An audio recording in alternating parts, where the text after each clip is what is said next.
Hey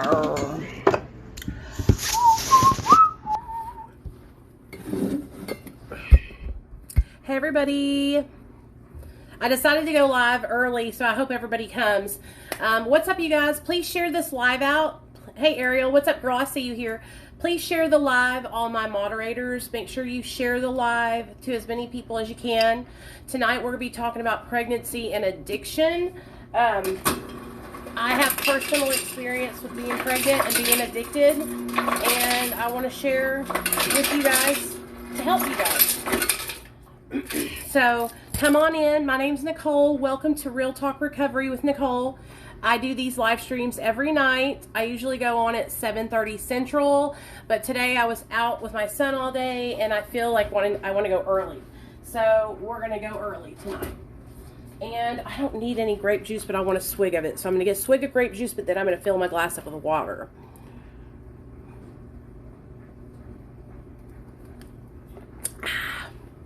Okay. Sometimes you just like need that sweetness, you know? So yeah, pregnancy and addiction. Come on in. My name's Nicole. My sobriety date is July 13th of 2015. I was addicted to methamphetamine, oxys, cocaine, benzos. I was an IV user.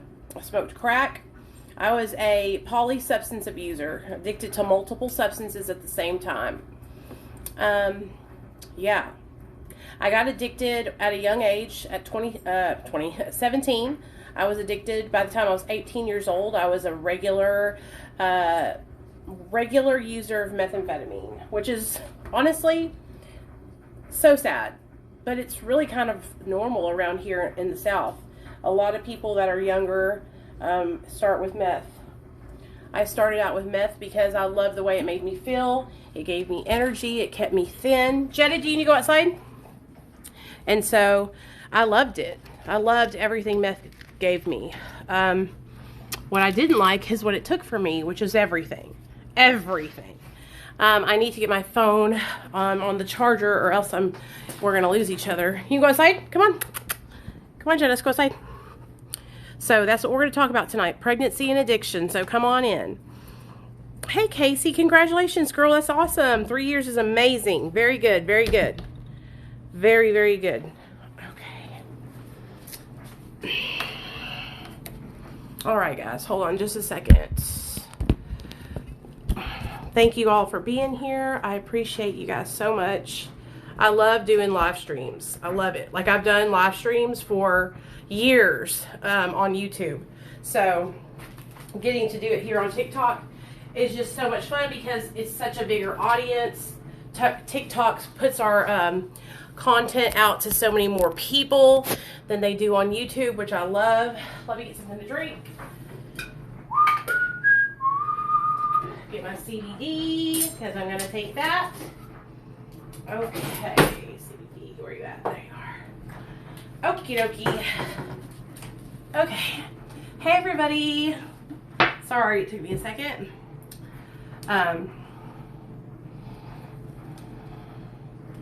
You're addicted to your addict? Well, that's normal when you have a relationship with somebody who's in active addiction. It's called codependency. I was the same way too. Okay, everybody, what's up? Come on in, everybody, come on in. We'll kind of give everybody a little bit to get here because I did come on early tonight. But if you guys don't mind, share the video. Share the live with other people. Let them know that we're live. All right, that's good, huh? Okay, good. Thank you, Ariel. Good job. Okay, so welcome to Real Talk Recovery, you guys. My name's Nicole. Like I said, I'll have 6 years July 13th. I'm really serious about my sobriety. Like, I don't play around. Okay, it's serious to me. So I guess what we'll do is, why don't you guys, let me make announcements first. Okay, we have Real Talk Recovery shirts for sale. They are black just like this, and they say Real Talk Recovery across the chest. Then it has the YouTube, Instagram, and TikTok symbol. You can get that on the front or the back. We have black, white, blue, lime green, pink, and burgundy.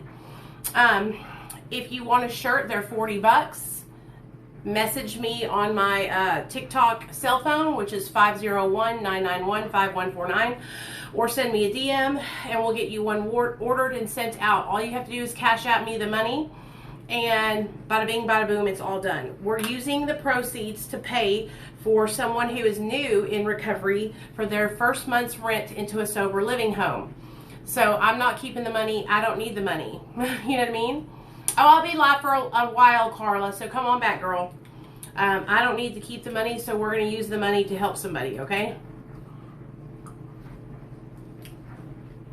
So, that's the only reason why we're doing this. Because I don't need the money.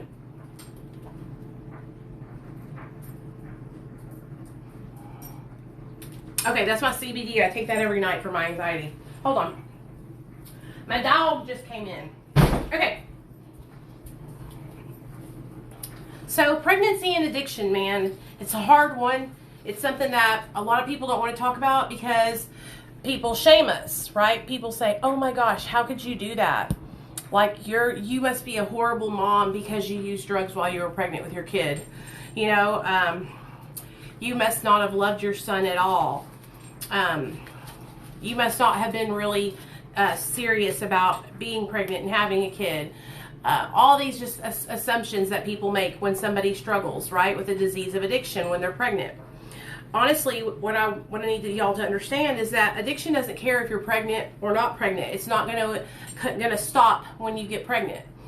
And when I found out I was pregnant, it was totally out of nowhere because I had never. So let me tell you a little bit of background about myself and my sexual activity. So I started having sex when I was like 17 and a half. It was with my first boyfriend. His name was Robert. I'll never forget it because I thought I was going to marry him. I thought we was going to be together forever, y'all. Well, it worked. So after me and him broke up, I got into another relationship. And I've always done that. I've always been in like long-term relationships. So then I got into a relationship with LD. And we were together for like 6 years. Now, once we broke up, I said, fuck this. I'm not going to date anybody anymore. I'm going to do what I want to do. I'm going to be fucking. I'm going to be the player. I'm going to run game on boys instead of them running game on me. And so that's what I did for the next, from 2006 till 2012 when I met my husband. I was just being a hoochie mama, doing whatever I wanted to do, you know? Well, in between that time, while I was with LD, I got pregnant. I got pregnant because I had cheated on him. I cheated on him with a guy named Jason. I immediately got pregnant. Like, it was crazy. Like, I cheated on him, and then I got pregnant. That's all it took, was one time. And so, when I found out I was pregnant, I called my sister. My sister's my best friend. I tell her everything. And so, I called my sister, and I was like, I'm pregnant, and I cannot have a baby. I cannot have a baby. Like, I can't do this, right? And so I had an abortion. I was so ashamed. Yes, I felt so much shame.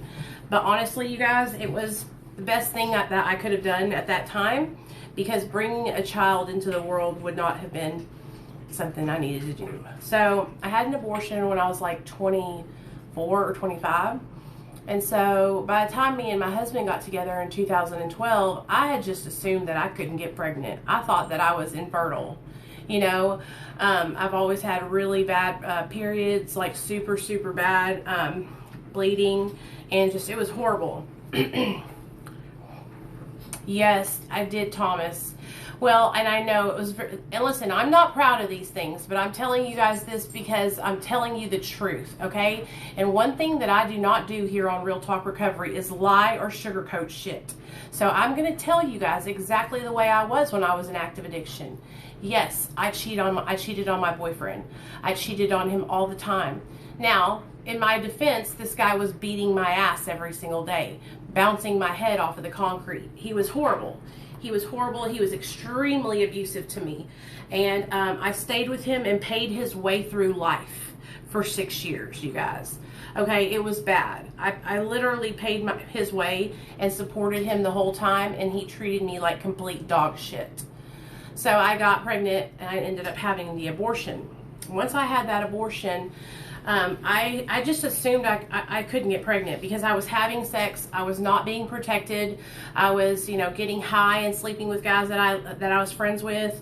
I mean, there was at one point in my life where I was partying so much and getting high so much, taking ecstasy, cocaine, Molly, that I would get high and we would just be fucking. You know what I mean? There would be like me and my guy friends and some girlfriends, and we would just get so high that we would all just be, doing the damn thing. And it was wild shit, you guys. I'm telling you. And so, I had never gotten pregnant after that. Had never gotten pregnant. I was so chill, didn't think I could have kids. I was actually kind of like, damn, I wanted to have one kid at least when I got older, but I was kind of come to the conclusion that it was okay. Like I was going to be all right. I had kind of, I was like, I'm a drug addict. I'm a drug addict and nobody wants to be with me, and I'm never going to find a guy, that treats me right, because I had always been in these horrible relationships with guys who were abusive. And why did I change? Okay, so Michael or Thomas, it's really hard to explain, but what it is I didn't think I deserved any better.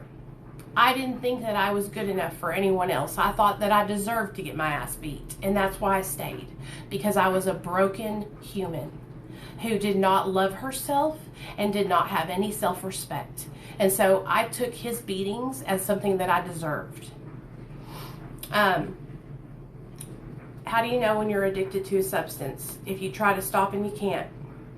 That's how you know. If you try to stop and you keep going back to it. So after I had the abortion, life went on, and I was still in active addiction, and I was in bad active addiction. I was shooting up every single day, just really getting high and not taking good care of myself. My body was withering away to nothing. My hair had fallen out. My hair was falling out, had huge bald spots all over my head. Okay? I was falling apart. And at this time, I was injecting methamphetamine. I was eating all these methadone 10 pills. I was staying up in like a nod-like state. Like, it was so strange because I wouldn't be asleep, okay?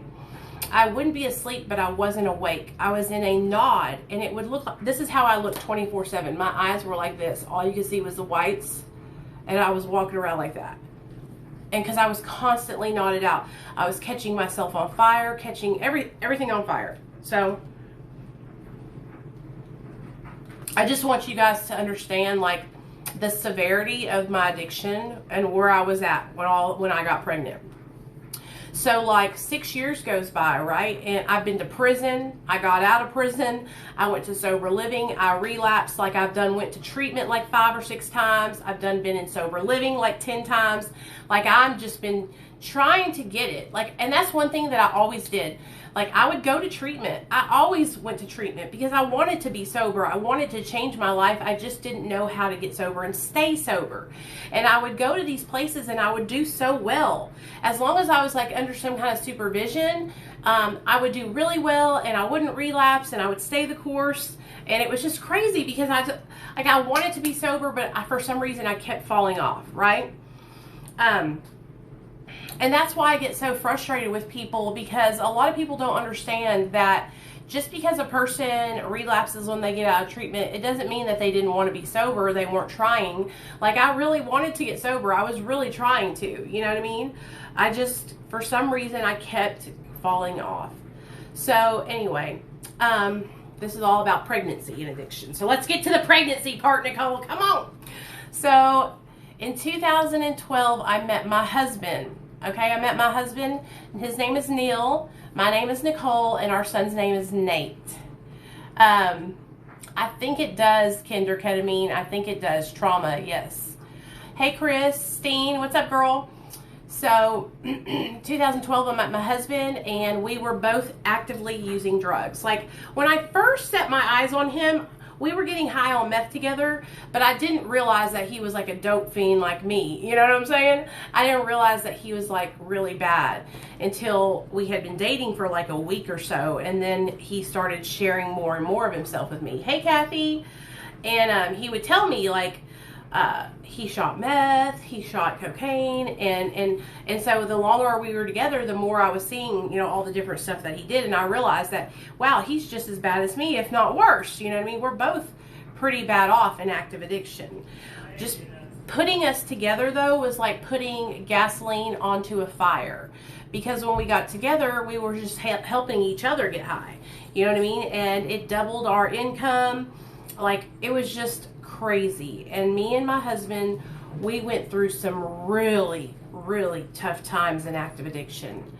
When we first met, I was staying with my friend Kaylee. I was sleeping on her couch, and my husband was living here with his parents, and he was working a full-time job.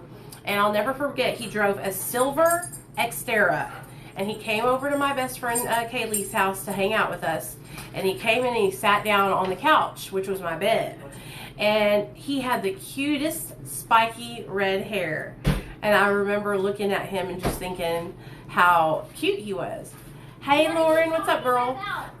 Your daddy, and how cute he was when I first met him. Oh. And he was just so cute. And I told him that. I said, Did Jenna just die? yeah, let her in. I said, I like your vibe, is what I told him. I like your vibe. So we started dating automatically right off the bat. And it goes well? It went really well, and we fell in love. Is that how you guys always? We just fell in love automatically. Like, it was so crazy. It was like love at first sight. Whenever I think of fell in love, I literally think I think of somebody passing out. Yeah. And falling into somebody's hands Mm. that they like. No. That's what I. Oh, by the way, this assignment, this is the last one, I think. Okay. Dad said, we have to write a note for Miss Courtney, a thank you note. Okay. And I don't want to do it. Okay, I'll do it. Let me Can do you this. do it? Yeah, I'll do this. I love you. Bye. Bye. Wait, well, I want to play can I show them this game that I So, really no, like? baby, I'm talking about pregnancy and addiction. So this is kind of a topic that you need to first, not can be. I show them, please? Come here and show them real fast. No, please, I'm right here. I'm Okay. right here first. Nate wants to show y'all something, okay? Please. Nate, show him. Say hi. It's on. This is totally my eye. Hold on, Nate wants to show you guys something. As you can see, my son is healthy, happy, and It's doing called- well in life. It's called Pixel Slime. Okay. And What does it do? wait, it's loading. So me and his daddy, we fell in love, Yeah. and we were together probably like a year and a half before we became pregnant. No, a year and a minute. This is my son's computer for his school. It's not a game. I know. What is it supposed to do, Nate? It's for some reason it's not working. And there's one more game that I wanted to show you if that one didn't work. Okay. So it was probably 2013 when we found out we were pregnant, because we gave birth to Nate in July of 2014. And so I found out I was pregnant, and I remember because I was talking to my husband, and I came downstairs to get something to eat, and his dad was downstairs. I found it. And his dad looked at me, really dumb. and he goes, "Are you pregnant?" Okay, go ahead and show them right now. Funny, Hurry too. up. It's stupid and funny, but I like it. Like every boy plays this, but they always get mad like it's a real game. Uh-huh. Play Fortnite, and then you'll understand what real madness is. Right. Am I right? Well, what does that do? That makes you bounce higher. No, it's not a wig. You know what I heard? You guys, I heard a whole bunch of people, You're bye. Okay, I love you. I'm not going to do that anymore. Wait, no, one more time. Nate, one more. Come on, Nate. son. I want to show them how good I am at this. Okay. I think they see, okay? All right. Okay, bye-bye. He yeeted out of the camera. Sorry about that, you guys. He just wants to show y'all because he knows I talk to you guys, you know? So that's my son, and that's what I was sharing with you guys about pregnancy and addiction, because I want you to see that I'm very fortunate that my son is healthy and happy and he is okay. So let's get back to it. So it was 2013, and me and my husband were upstairs talking about something. And I was kind of like thinking, you know, I felt different, but I wasn't for sure. And so I didn't want to say if I was or not. So I went downstairs, right? I went downstairs, and Neil's dad was downstairs. And his dad goes, are you pregnant? And I said, what? I was like, no, I'm not pregnant. And his dad was like, are you sure you're not pregnant? Because you're glowing, you know? And I was like, I don't think I am. And so I didn't think anything about it. And I went upstairs and I laughed it off. Well, the next day, me and my husband went to the grocery store and got 2 pregnancy tests. And I came home and I took a pregnancy test, and lo and behold, I was pregnant. I was so afraid. I was crying. I automatically started shaking. I started shaking because I just knew that I was going to, you know, I was addicted. How was I going to, you know, have this baby and be able to get sober? Okay. And so it was a struggle, you guys. Let me get y'all up here so I can see it a little bit better. I don't know where these trolls are coming from, but just ignore them. Ariel, if you will, just block them, and or just mute them, and I'll block them real fast. Okay, so it's all good. So I found out that I was pregnant, you guys, and I told my mother and father-in-law, and I told my husband. I came upstairs and I said, Neil, I'm pregnant. And he was like, what? And I was like, I'm pregnant. And we were both so scared. So I want y'all to understand that we were actively using methamphetamine, okay? We were in active addiction. We were shooting meth, oxys. We were eating Xanax bars. Like, I was really fucked up. I was in a bad place. And I had been addicted for 13 years. So this wasn't going to be like, oh, not a big deal. You know what I'm saying? Like, this was a problem. I had a very bad problem. And so while I was, I went to a doctor, of course, and I seen, so this is what I'm going to share with you guys. So I seen a pregnancy doctor, OBGYN, and I seen the same one for the whole year that I was pregnant. I went to all of my appointments. I never missed an appointment, you guys. But I struggled to stay sober. I would get sober for a couple of weeks, maybe even a month, and then I would relapse. I did go through opiate withdrawal at the beginning of my pregnancy and benzodiazepine withdrawal. The very beginning of my pregnancy, I started to, you know, worry about using opiates while I was pregnant. For some reason, I was like, I knew that if I had opiates in my system, that Nathaniel would come out dependent. And I was really worried about that happening. And I somehow was able to kind of stop using opiates and benzos.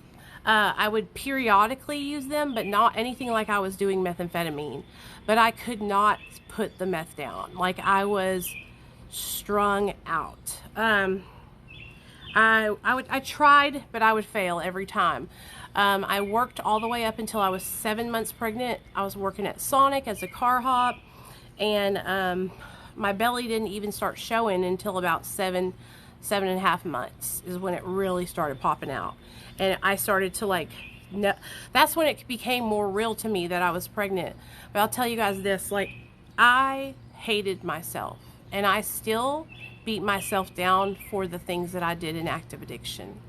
I hate myself for using drugs while I was pregnant. I try so hard to let that go and not hold it against myself, but I can't. It's too hard. My son is so important to me. I just got on that I don't even know how I would live without him. Like, he is everything to me. But I was so stuck in the disease of addiction, and I was so sick. I was so diseased. I was so addicted that I was unable to quit using methamphetamine. But I was going to all my doctor's appointments, and that's one thing that I just don't understand is how these doctors did not catch me, okay? Because I was going into these doctor's appointments, I took drug tests every single time I went in, you guys. Like, I'm so dead serious to you guys. I must have just been going in and just being lucky. You know what I mean? Being lucky and them not catching me because I was noticeably under the influence of methamphetamine. At least I thought I was noticeable. I want to see this flower out here. Wow, these are pretty. Look at these flowers out here. What is that? I like that. So, but somehow they didn't catch me and they didn't really notice it. And I got through. I got through and I gave birth to my son under the influence, dude. And I fucking hate even talking about it because I know people judge me every time I say it. But let me explain. So I was going to my doctor's appointments. I made every one. I did not miss an appointment. I took my prenatal vitamins.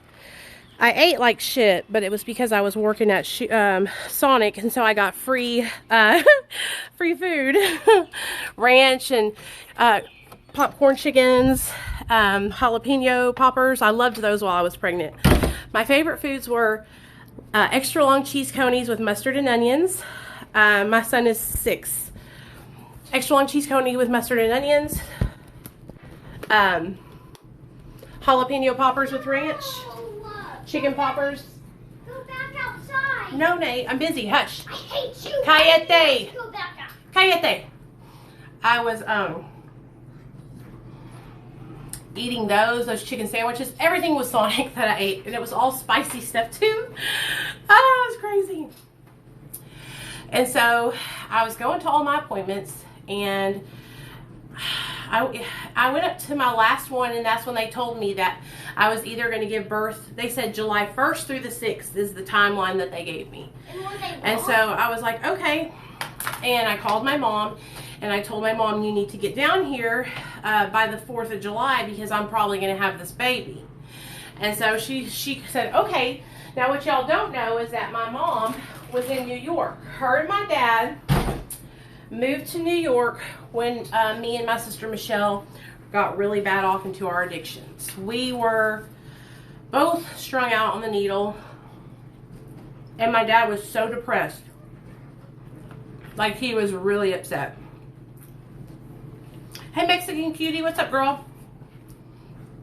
And so he looked at my mom. He said, Mom, we got to get out of here. I'm retired.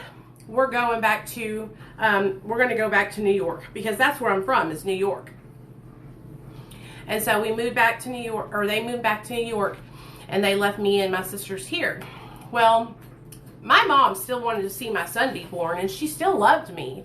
My parents were just so hurt and so afraid that they were going to see me die, you know? Hey, Ian's mommy. And so that's why they had to leave. They could not watch me kill myself any longer because I was actively killing myself. So my mom made it down July 3rd, and then the next thing you know, it was actually July 3rd at 5 a.m. in the morning. I had been up all night because I had used methamphetamine. I had been shooting meth, and then I took a capsule that night.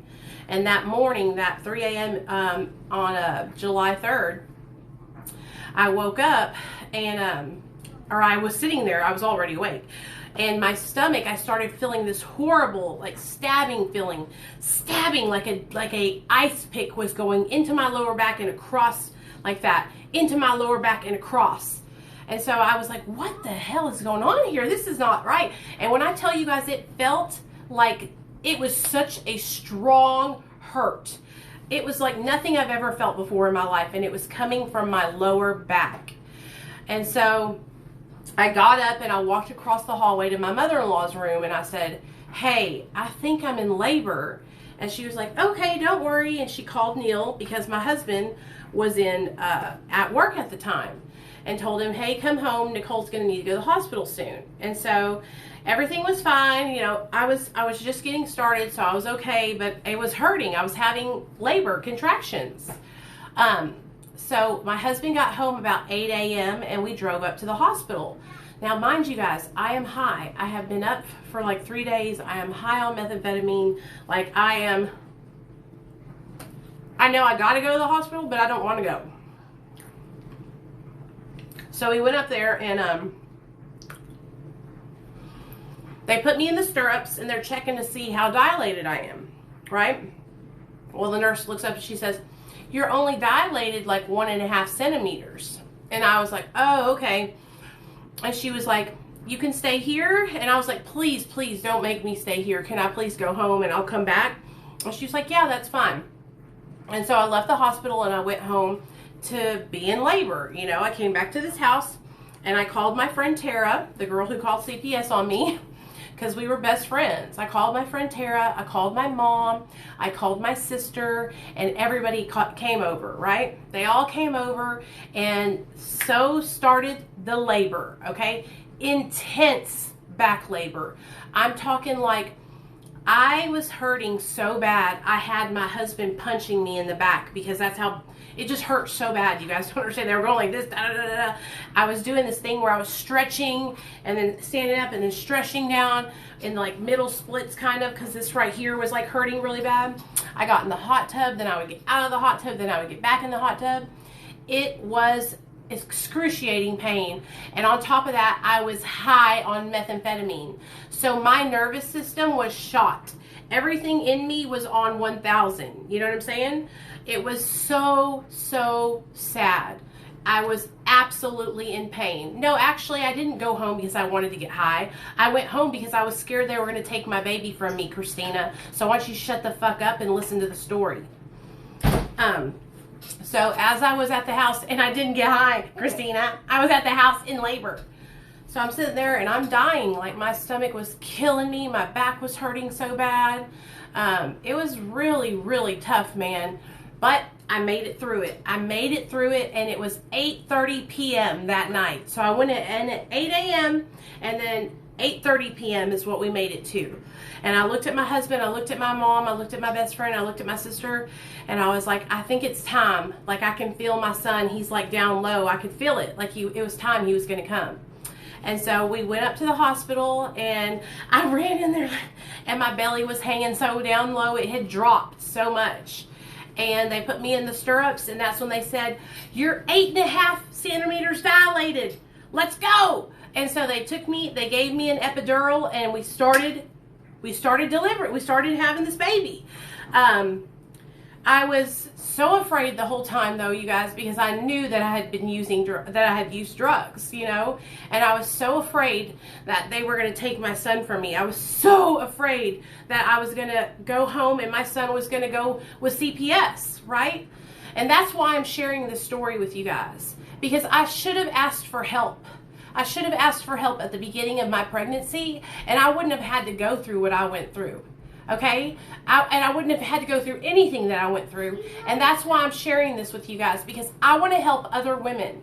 Okay? There's other women that are pregnant right now that are actively using drugs and that need help and that feel ashamed. And that's why I'm sharing my story. I'm not sharing my story because it's cool or it's fun or I think it's funny, because it's not. It was one of the worst parts of my life and one of the most shameful things I've ever done in my life.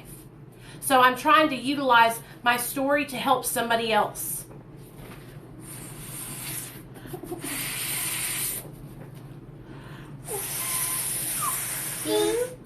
Hush.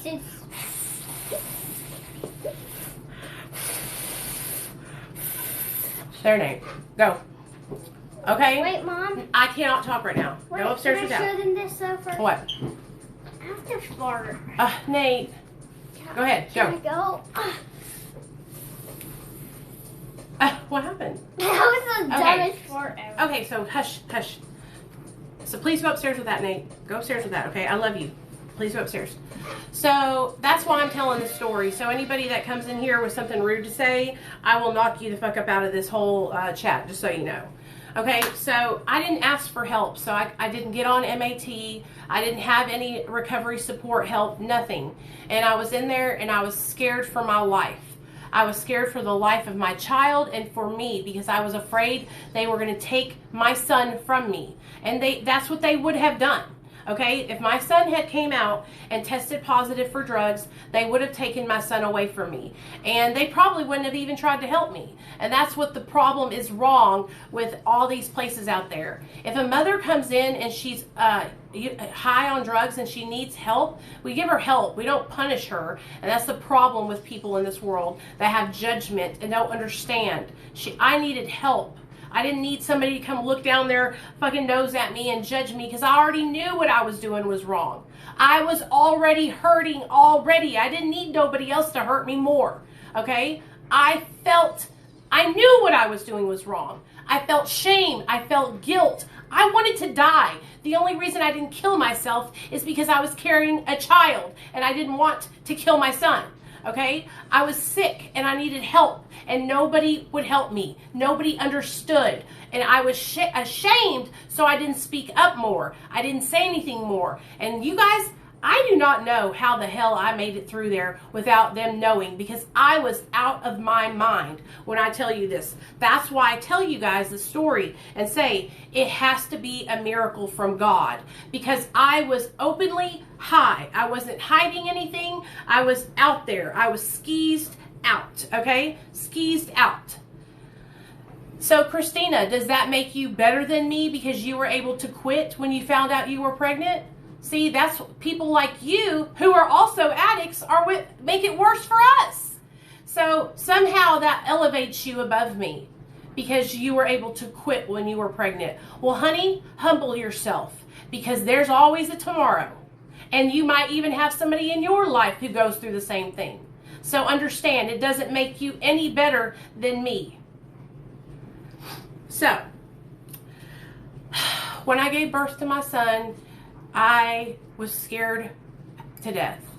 Nathaniel came out completely perfect. My delivery was not that bad, you guys. I was dilated to 8.5. I got in there. We started pushing. Then they gave me a second dose of the epidural, and it made it to where I could not feel my legs. So I stopped being able to push, and so the doctors, and we had to wait for 30 minutes, and then we started back up again, and I pushed and I pushed, and the next thing I know, here comes Nate. He just popped right out, and I remember my husband was standing there and his tears were coming down his face, tears were coming down my face. I saw and I heard my son crying, and I knew that I was going to be okay, that I didn't hurt my son. When I heard him crying, I was like, everything's going to be okay. And so they cleaned him out and they did all that stuff that they're supposed to do, and then they handed it to me. And I held him and I was just like, I'm never going to let go of you, little boy. I love you so much, you know. And I was so fortunate, because I'm telling you guys that God had his hand of protection over my son. God saved my son from me, okay? Because I was sick and I wasn't protecting my child. I was in active addiction while I was pregnant, and my son came out completely perfect. No drugs in his system at all. 100% perfect. Nothing wrong. My son is smart as hell. Yeah, He's beautiful. He's tall. He's very athletic. He can talk very clearly. He can do his math. He is a champion of a child. Yeah, I am. Okay, Nate, stop eavesdropping. What does that mean? So I got to take my son home. We went to another room. They checked Nathaniel, made sure he was okay, checked me. We stayed for about 1.5 days because they had to stitch me up and do all that stuff.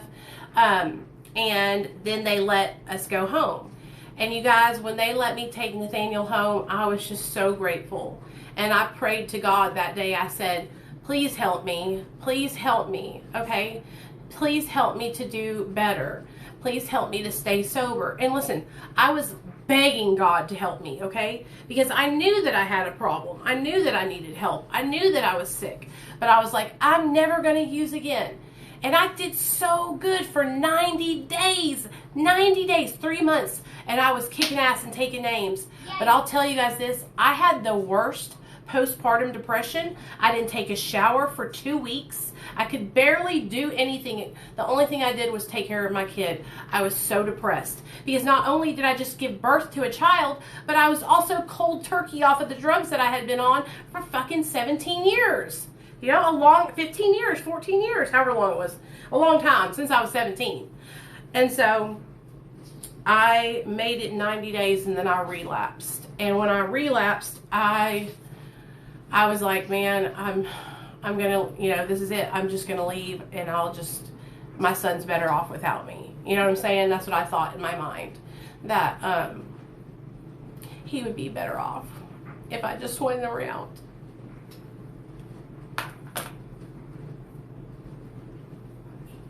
And I know that's not true. Well, you know, I felt like that because I knew that relapsing was the last thing I needed to do, and I hurt so much. You know, I beat myself up so much for that. And I took myself away from the situation. I would leave my son with my mother-in-law, and I wouldn't come home for days. I would leave my son for days with Gigi and Papa or my mom and dad.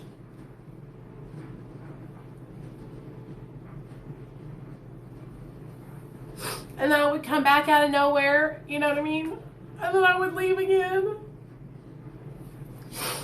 And so that in my mind, because I was leaving and I wasn't dragging him around with me, you know, to go to drug dealers' houses or do stupid shit like that. Like I was rationalizing it in my mind that at least I was not, at least I wasn't taking my son with me to the drug dealer's house. You know what I mean?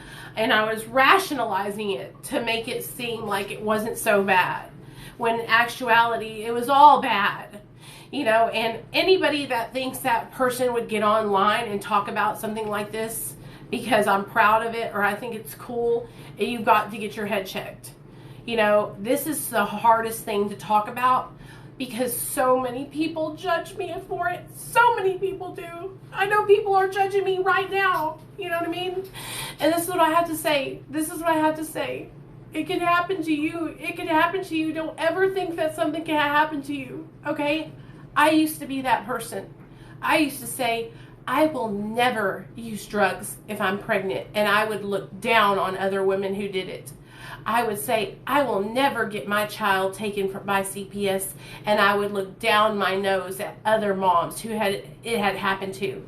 I would say, I'll never use a needle, I'll never shoot up, and I would look at other people like I was better than them because I wasn't shooting up yet.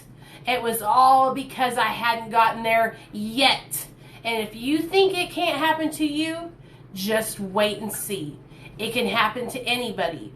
And that's why I don't think people understand that if you continue in your life and you're in active addiction, all these things that I thought would never happen to me, I did every single one of them. I promise you guys, when I started smoking meth, I was 17 years old.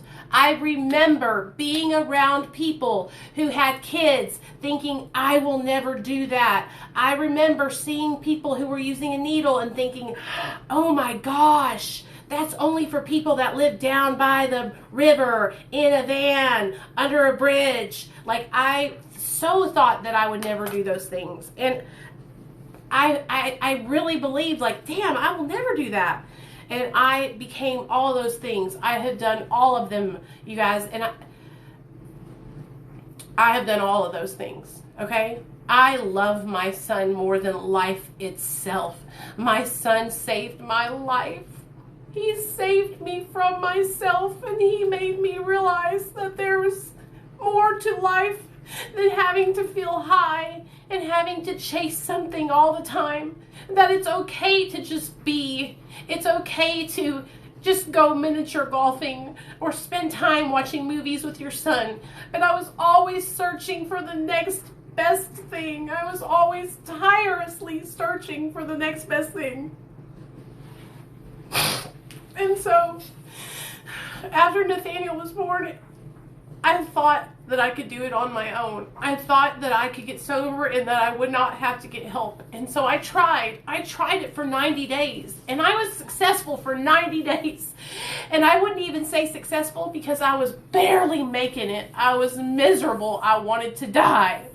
And so when I relapsed, it was such a relief. I was like, oh my gosh, all that weight I had been carrying, all this discomfort I had been carrying, everything. It was like I just got to let loose. And then I kept making the excuses for myself, saying things like, as long as you're not taking him with you, yada, yada, yada. Now, I know you guys have questions about my husband, so I'm going to tell you. So me and my husband is my son's father. And so at this time, we were just boyfriend and girlfriend at that time. And so he was working full time, and I was at home with the baby. Well, once I relapsed, he relapsed also.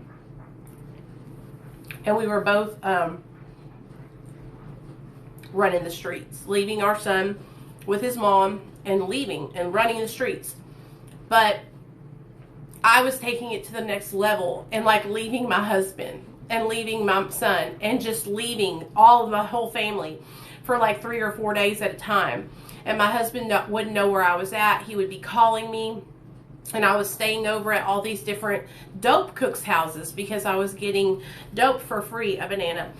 And so that's what I would do, is I would tell my husband, no, you can't come with me because you're going to mess it up. I can't get the free drugs. You know what I mean? And so I would leave, and my scandalous ass wouldn't come back home until 2 or 3 days later. And I wasn't doing anything like bad, but I was just being an asshole. You know what I mean? I was not cheating on my husband or anything, but I was just staying around a bunch of people that were just doing drugs all the time, people that didn't care about me, people that did not have my best interests at heart. And it was just a bad time, you guys. It was a really bad time. I was really, really depressed. I had no excuses for using except for that I'm a drug addict. And so one day I was with my best friend Tara, and you guys totally know about Tara. I've talked to you guys about her a million times. Tara and I were together. Oh, don't think it didn't cross my mind, Micah. There was this one guy in particular that I had known. Well, it's Nate. Nate, the guy I told you guys about, that I used to live with him when back in like 2000, and he cooked dope. Well, me and Nate, we have gone back so many years. Like, that was always something I knew I could do. You know what I mean? But at this time, like I said, I was just had my son. I was really uncomfortable with myself. I wasn't in a good place. I was only like 60 days out after having my son. You know what I mean? Yes, I think that cheating on my husband would have been worse than just using drugs. I feel like that's always the worst thing. You know what I mean? So, okay, yeah. So my best friend Tara, let me tell you guys about Tara. And I see all you guys coming in. Thank you for coming in. I see y'all. Thank you. Hi. I love y'all. I'm just telling the story right now, okay? As soon as I'm done with the story, then we'll all chit-chat. Y'all can ask questions and all kinds of stuff. So, my best friend Tara, we had been best friends for like 10 years. We were using drugs together. We had lived together. I mean, everything. Well, she and I had been hanging out one night. And we were getting high on methamphetamine. And I had gotten a bunch of clothes for her daughter. And she told me she'd pay me for them. $30, that's it. And a bunch of nice, I'm talking like shorts and t-shirts, everything that her daughter would need for the next school year, I got it. And so I was like, just pay me $30 and we'll call it even, you know? And so she's like, all right. Well, it was probably like a week had gone by. She hadn't paid me yet. And I was like, hey, can I get that $30? I was hard up. I needed some dope. You know how it goes. And she wouldn't give it to me. So I went over her head and called her boyfriend, who was a police officer, and asked him if he'd pay me back. And he said, sure, y'all come on up here and get it. So me and my husband went up there and got the $30 from him. It wasn't nothing but a thing. Well, she got pissed off at me. And she called me the next morning and she said, I'm going to call CPS on you. Click. And I was like, no, she's not. And she sure did. She sure did. She called CPS and they came to my house 3 times, and I didn't know they were out there, I suppose. I don't know what happened. but they left a note, and on that note was like, you need to call us, this is the CPS, you know. And the moment I saw that note, let me just tell you, the terror that went through me, because I knew that shit was going down. I knew that I was going to have my child taken from me. I knew it. I 100% knew it was going to happen. I was like, honestly, in my mind, I had wondered when it was going to happen, because I knew I was doing wrong. I was raised up right, okay? I have 2 great parents. They're still alive and well. They are still married to this day. They taught me right from wrong. I knew that me abandoning my child to get high on drugs was wrong.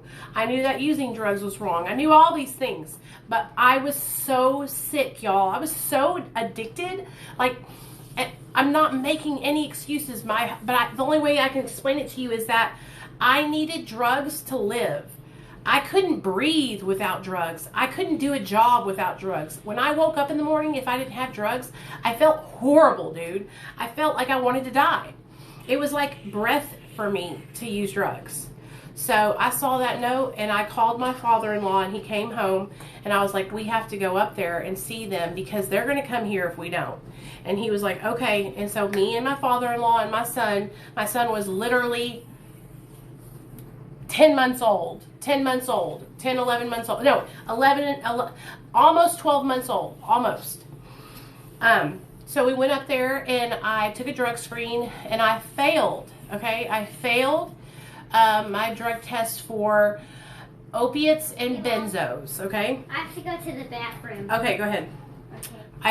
I failed for opiates and benzos, and oh boy, excuse you. I failed for opiates and benzos, and here in the state of Arkansas, back in 2015, if you failed for opiates and benzos, they wouldn't come and take your child right away. They would only take your child if you were popped positive for meth. So I was like, okay. They said, we need to do a home visit. We'll come by this afternoon, and we'll need to see your husband too, your boyfriend. And I said, okay.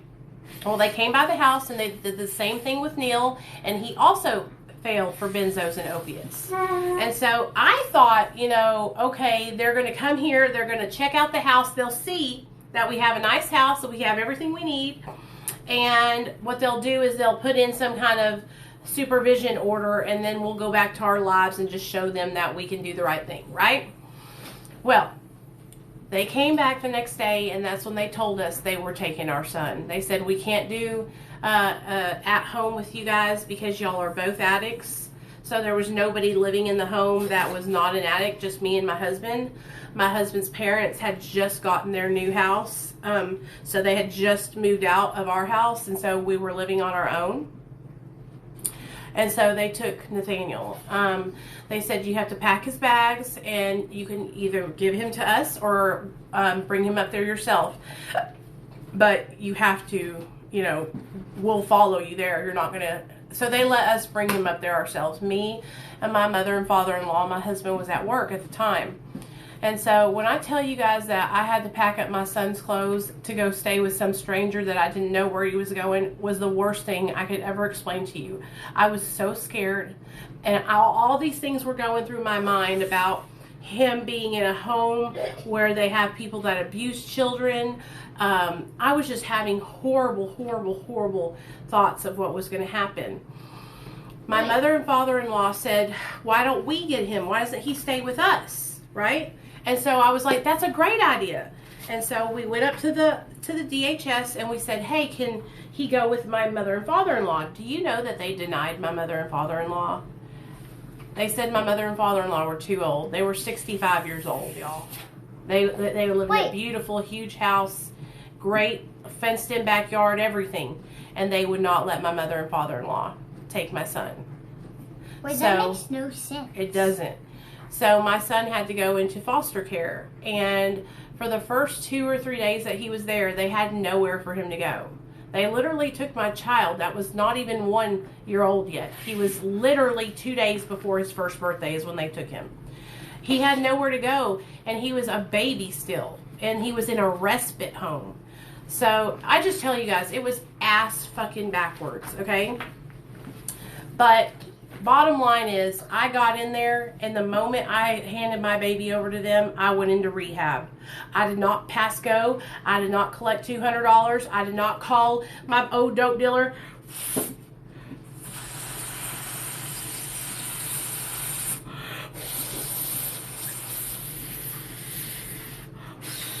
Okay, I'm going outside in the front yard. Yes. I did not call my old dope dealer, nothing. I went straight into rehab. Wait, I have to go to the bathroom.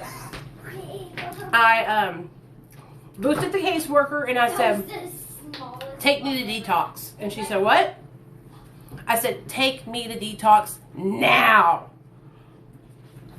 Oh, she was like, okay, let's go. I had called a bunch of places and I found a place that I only had to pay $100. And so I got down there, and when I walked into the detox, it was my friend April. I had known her from like my first detox I ever went to. And so I walked in there, she was there, and I was like, April, and I started crying. And she was like, it's going to be okay, girl. It's going to be okay. You're here to get help. That's awesome. You know, and that just made me feel so much more safe that I actually had, you know, people there that I knew. Well, I was coming off opiates and benzos, so they tapered me with Suboxone. They gave me like one Suboxone the first night, half of one the next night, a third of one the next night, and then nothing the fourth night. I never looked at my Lexi minutes, but look what it is. What? What is it? That number. 221. Right, that's good, huh? That's a lot, isn't it? That is good.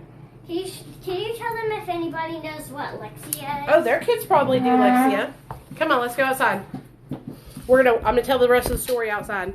Okay, I'm gonna go pee outside too. Sometimes I do. I'm going in the front yard. I'm gonna pee on the tree. Okay. Wait.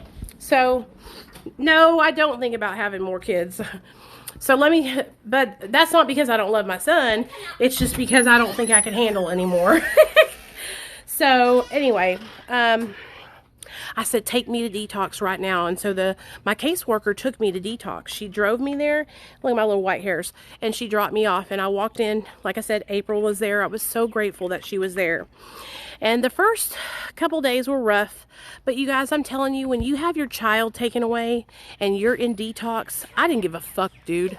I didn't give a fuck. I handled that detox like a beast. I fucking went through it. It wasn't nothing but a chicken wing, okay? I was running that shit. I was running the detox, right? I was one of the only girls in there, and I was handling that shit like a queen. So after about 5 days, I was good to go, and it was a Sunday, and they were going to let me leave. And I said, you cannot let me out on a Sunday. And they were like, what do you mean? And I was like, I can't leave here on a Sunday. I'm a drug addict. I need to leave on a Monday so I can go straight into rehab that day. I don't need any free time out here in these streets. I said, you gotta let me stay one more day. Just one more night, and I'll leave first thing in the morning on Monday. They let me do it. They let me stay one more night. And that Monday morning, I woke up and my father-in-law came and got me. And he took me to Oasis. Now, let me tell y'all about Oasis. Oasis is a beautiful treatment center here in Little Rock, Arkansas, off of Cooper Orbit Road. Real nice place. Got cabins, a pond. You can go fishing. It's just a nice treatment center. And so, let me see if I can sit y'all up here. I got there on Monday morning and checked in, and that's when I met with, they had just assigned me a new caseworker through CPS. And so I was like, why do I have a new caseworker? And that's when they told me, oh, your caseworker quit. So this bitch walks in my house, makes the decision to take my son out of my custody, and then quits? Oh, God. And so they assigned me a new lady, and she was a black lady. I'll never forget her. Her name was Kawachi. Best woman that ever could have happened to me. Best woman, okay? She stepped in, and she helped advocate for me. She was just understanding. After she realized that I wasn't just bullshitting and I wanted to get my son back and I wasn't going to just play games, she started helping me, you know? So she advocated for me and helped me to get my son back. And it took me about 11 months, but I got my son back in a year. Probably about 8 months into the whole thing, I started being able to have overnight visits where my son could come stay the night on Fridays, and then we would take him back to his foster family on Sunday. The foster family was really, really young. I had the same one. I was so grateful because she was so good. But they didn't do shit for me, though. I had to call her and remind her to drug test me, okay? I had to call her and remind her to come to my house and check my house to make sure it was a living condition. You know what I mean? And that was the thing. Everything, and I hate to say it like this, but everything in my life was fine except for the fact that I was abusing drugs. I had a home, I had money, I had, you know, I had a place to live. My husband had a job. I wasn't working, but I had, you know, everything, all the material parts, but I wasn't there for my child, and that's the most important part. Hey, and I don't want anyone to think that I'm making light of it because I had somewhere to live at the time. Because up until that point, up until I'd given birth to my son, I was hopping from place to place.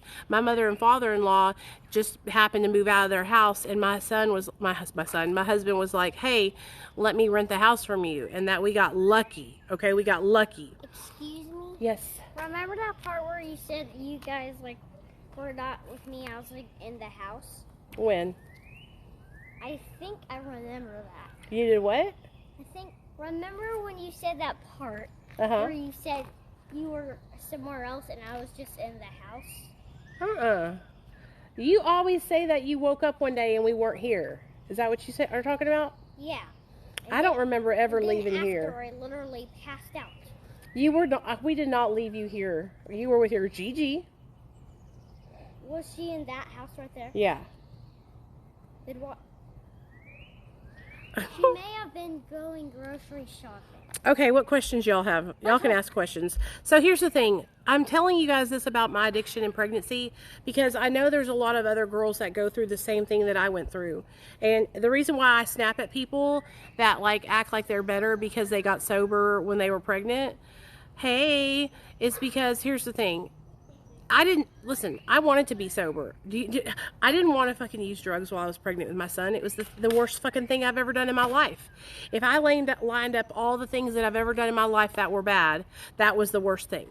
Okay? And I've done some bad shit in my days, but that was the worst. And so I wish that I could have stopped. I tried, you know? Can you help someone from a different state? Who, Dr. B? Only if you're in California, you can see him through telemedicine if you're in California. If you're not in California, you would have to fly out there to stay in his sober living. Yeah, it's not like I woke up one day and was like, hey, I'm going to keep using drugs even though I'm pregnant. Like, it was the hardest thing in the whole wide world. I fought with myself every single day. Do not do that. Every single day, you guys, I would beat myself up. Okay? Every single day. I promise you guys, I tried. I promise. I tried so hard to stop.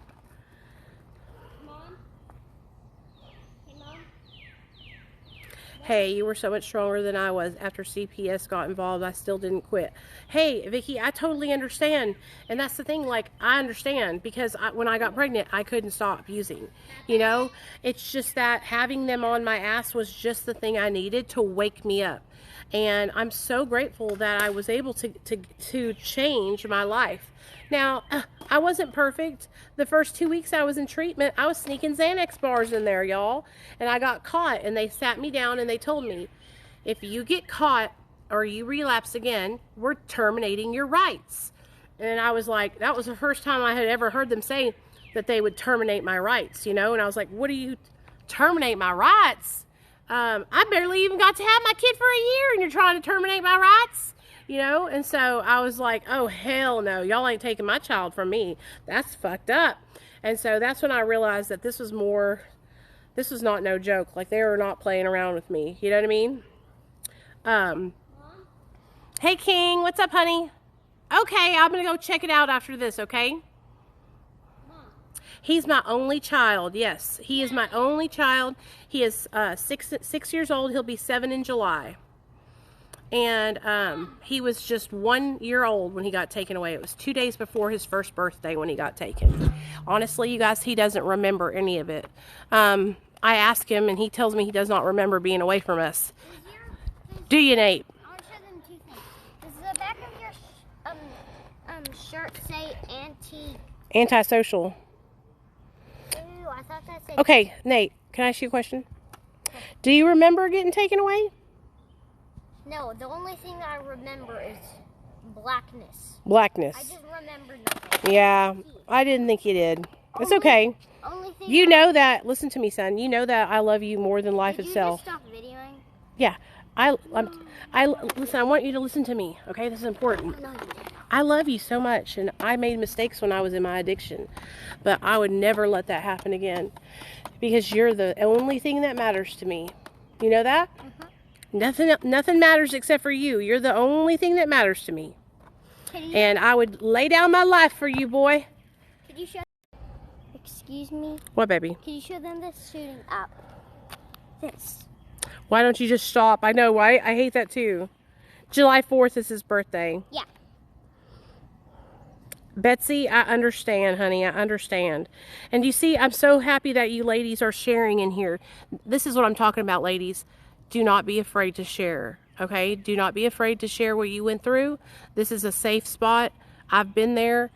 I totally screwed up, you know, with my son his first year of life.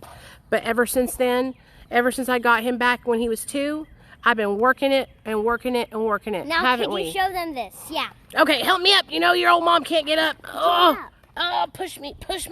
Okay. Okay, hold on. Nate wants me to show y'all something. Up there. Okay, go. Oh, dang, dude. That was high.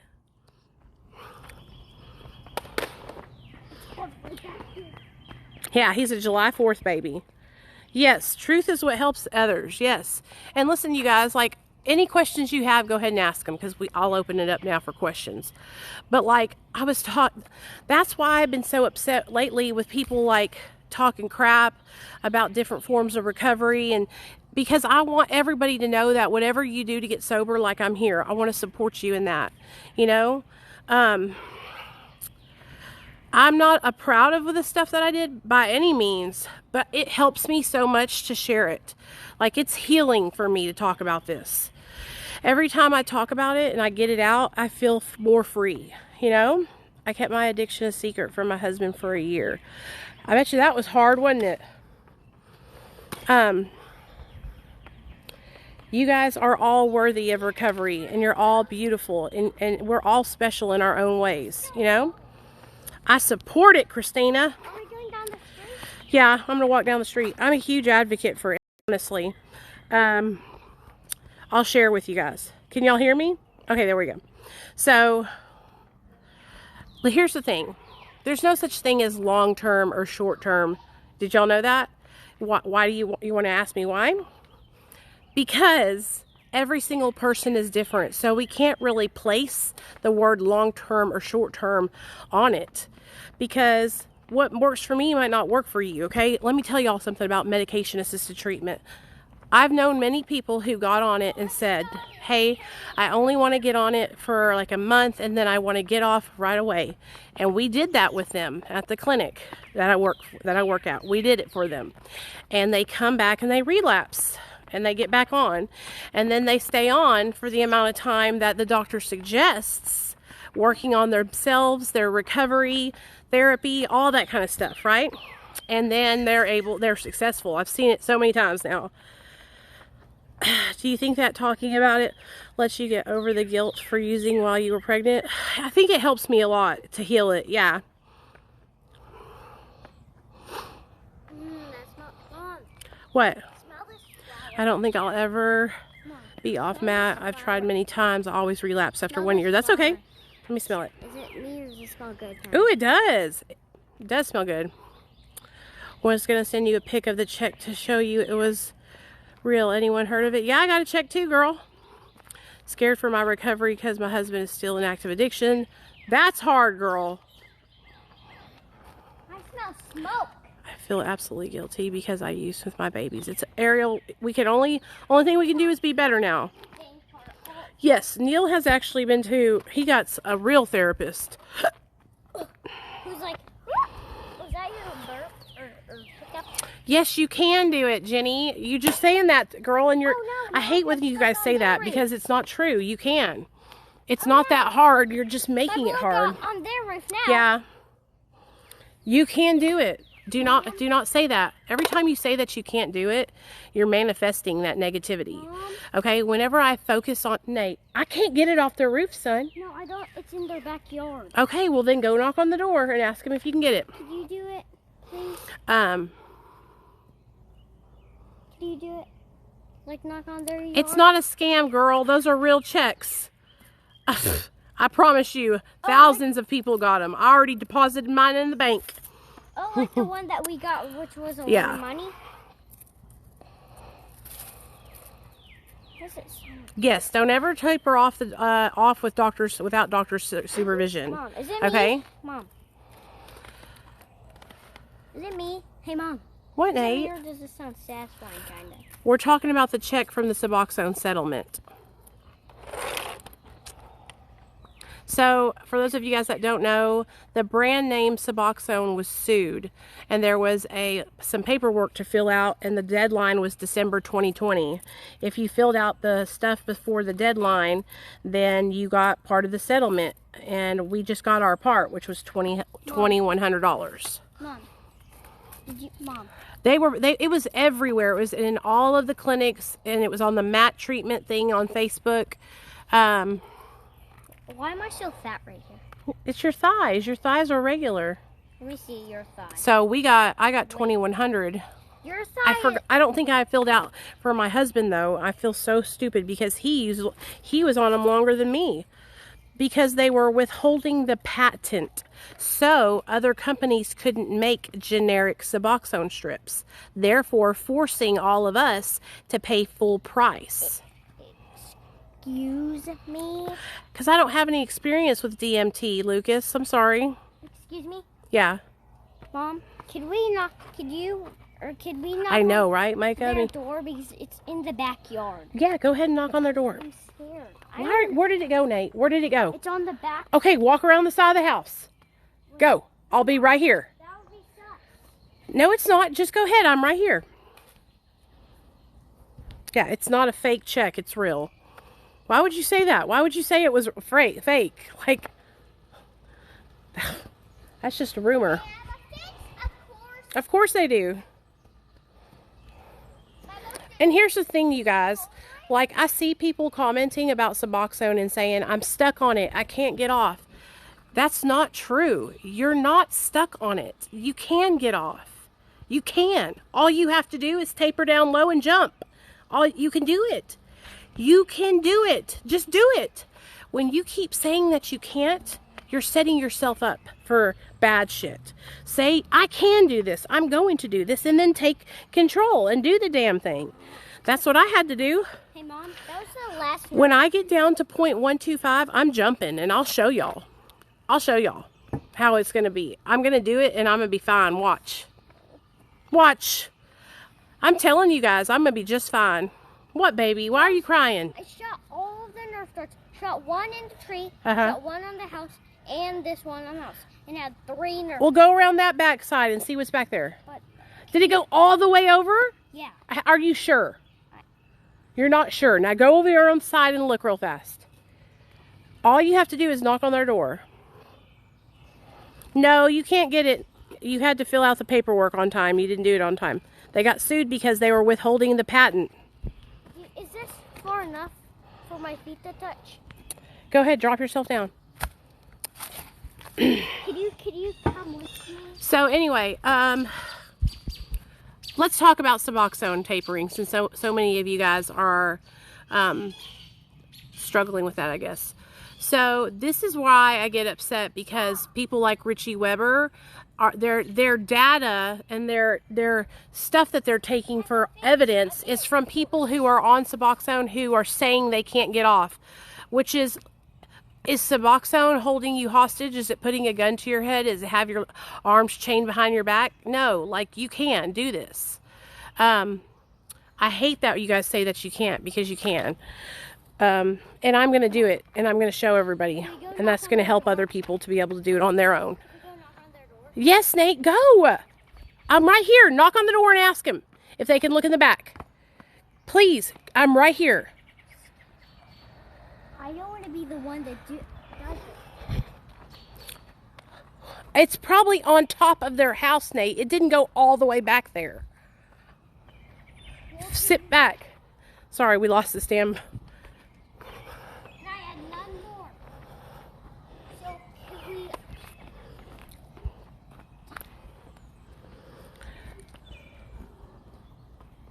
I'm only on 2 milligrams too, and that's what... Yeah, Nate, it's probably on top of there. I'm only on 2 milligrams, and I talked to my doctor about it Thursday, you guys, and we're going to taper down to 1.5 in the next couple of months, and then I'm going to go down to 1, then 0.5, then 0.25, and then lower than that, and then that's when I'll jump off. My doctor said it's so easy that he's gotten several people down to that really low amount and they are fine. That's why I'm not understanding people that are saying they can't do it. It's because you guys are tapering so fast. That's what's happening. You're tapering so fast and you're going down a whole bunch of milligrams every week. You're not supposed to do that, you guys. You're supposed to go down like half of a milligram to a milligram every 30 to 60 days, maybe. That's how slow you need to go. What, Nate? Baby, it's up on their roof. It's okay. Can we just tell them? Go and knock. I'm not going up there, Nate. I'm in my pajamas. Please, you go knock. I'm right here. Are you embarrassed? Yes, because I'm in my pajamas. Come on. That's the stupidest thing to ever say. Go, Nate. Be embarrassed. Go. I will stand right here beside you. You just... I'm just going.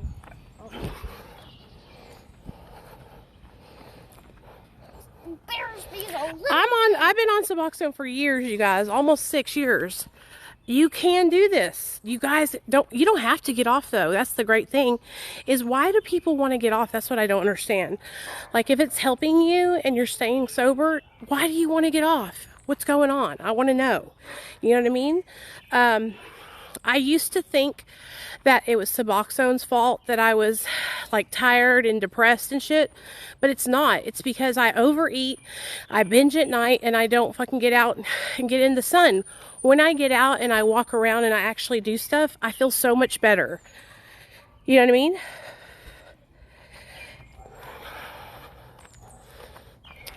Come on, buddy.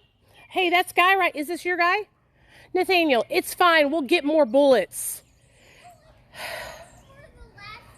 It's okay. We'll buy some more, I'm sure.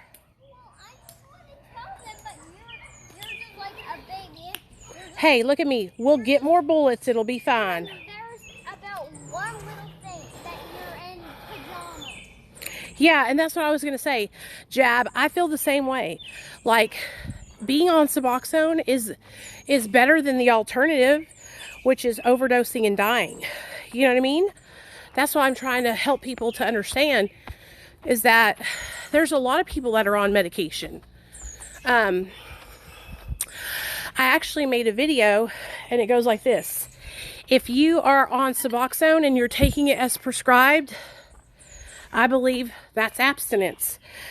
And you're probably going to go, what? I believe that as long as a person is taking their medication as it's prescribed, not overtaking it, I believe that they're still in abstinence recovery because they're not taking mind or mood altering drugs.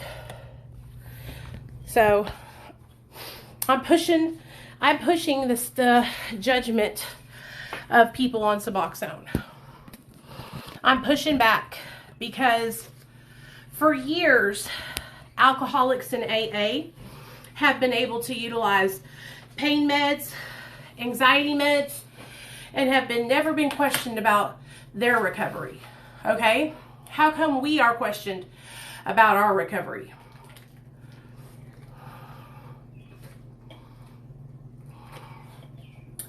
Why is it any different? And I also want to bring up this topic. Okay?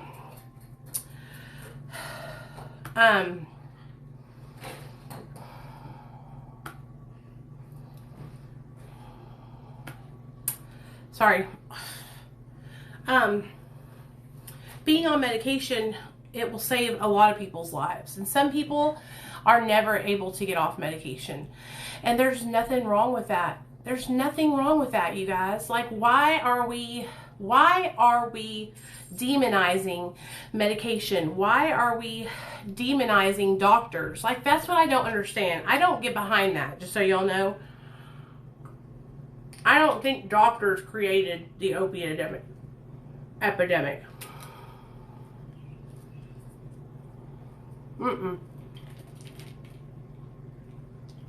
No. I wouldn't have stayed clean if I hadn't got on Suboxone, you guys. Suboxone saved my life. You know, sorry, I take CBD, just so y'all know, Sunny's Wellness. If I didn't get on Suboxone, I wouldn't be alive today, you guys, okay? I wouldn't be alive. And I feel like so many people give doctors a bad name and talk shit. Hey, Zach, what's up, baby?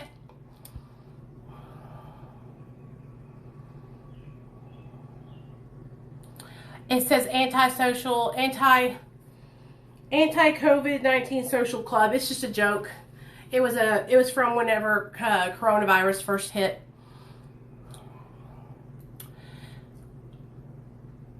Right. Oh, that's what I wanted to tell you guys.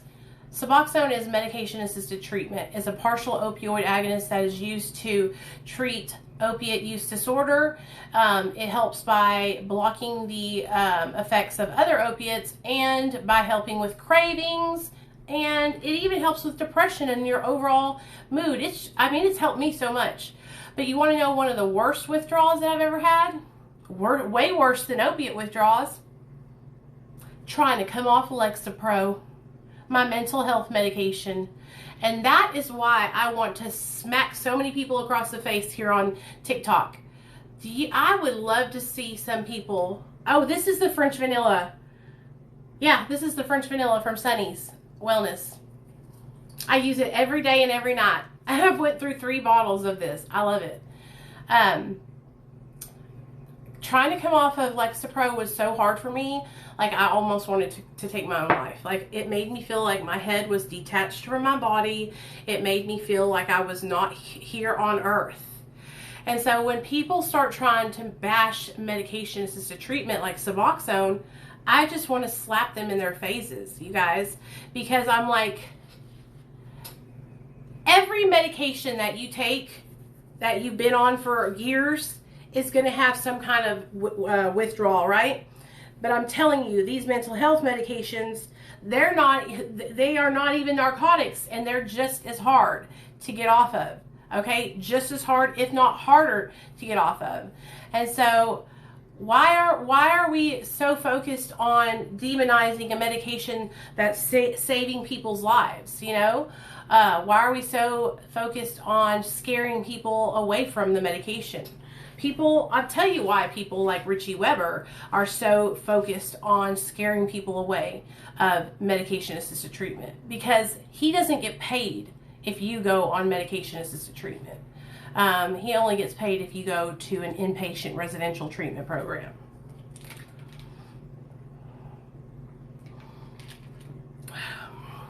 So if you have to have surgery and you want to use pain pills, you have to talk to your doctor. So they'll either use the Suboxone for pain relief, or they will have you stop taking it for 3 days before your surgery and then use whatever pain medication they find that you need, you know? But that you have to let your doctor know if you're going to be coming off of it. Ugh, I'm sweaty. Sorry guys, I'm being silly. Yeah, a lot of doctors just up the sub.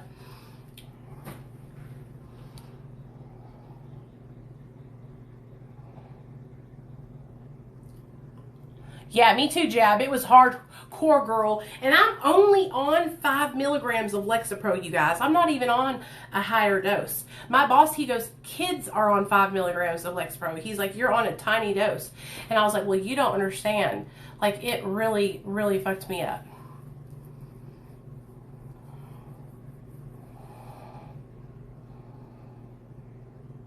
Yeah, and here's the thing, you guys, like, I just want to be here for people who have gone through what I've gone through. You know what I mean? I have struggled for so many years, in and out of treatment, And my son's upstairs with his dad. He's doing good. We were just outside playing. So I don't want people to feel like they're all alone. I felt so judged when I first started sharing about being on Suboxone. And it's because people were judging me. People were like, you're not really sober. You know you're not really in recovery if you're on Suboxone. You know that, right? You know that you can't get a key tag at AA or NA, right? Honey, I don't want your motherfucking key tags. I don't need it. Because I got Mara now. Right, Diana? Hey, Nate. Hey, we'll buy some more bullets, okay? Now give me a hug. And pick up this stuff. Clean this room. Wait, I want to try something. I just thought of this for no reason. Look at me. Clean this room. Can Mario wear my shirt? Sure he can. Oh, yeah. Wait, how do you put it on his head? You know, you have to stretch it out. Like this? Yeah. Oh, sorry, guys.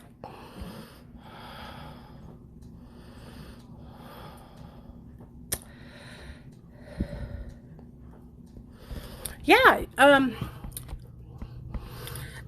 Diana will tell you, you'll see Dr. B sometimes, but the person you'll see the most is Alexis, who is our, she is our, PA, and she's amazing, and she works for Dr. B. She's the shit. She's such a sweetheart, too. Like, she's super pretty. I know that doesn't matter, but she's young, and she's really, like, understanding of addiction. And she doesn't judge anybody. She's super chill. You do. You guys will love Mara.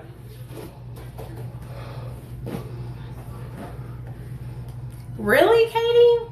Yeah, I won't let them do that. Luckily for me, we fought and everything that they supported us. They didn't. The attorney ad litem didn't support us, but the DHS did, and the caseworker and the judge. So let's wash my face, y'all. Okay. I was very, very fortunate that they stood up for us because, like I said, I wouldn't be here today. I can't take my meds this late. Oh, really? Oh, I always take it in the evening and then the morning, early morning, and take half and half. Okay. Let me go get my face wash, okay, guys? Hold on just a second. Throw away all your boxes and stuff in there, Nate. In the trash. I need more berries. I understand. Clean your room, buddy. Let's. Do it for Mom, okay?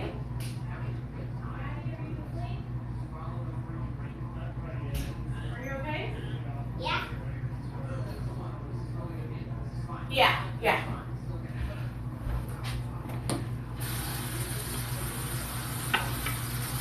Really? You must have been using fentanyl, Casey.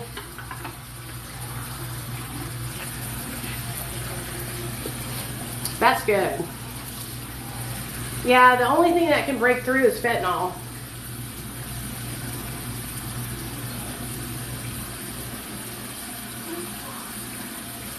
Just so y'all know. And it's super dangerous, like you could kill yourself. So girl, you was going crazy on that, huh?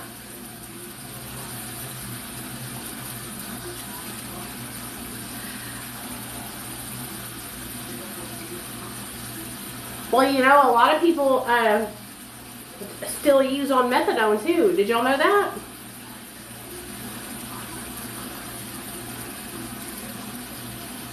I mean, you probably were if you were buying them off the street, Micah. What do y'all think? What, baby? Okay, are you, have you eaten everything, Nate? Have you eaten? Okay, good. You want another taco? With what? Okay.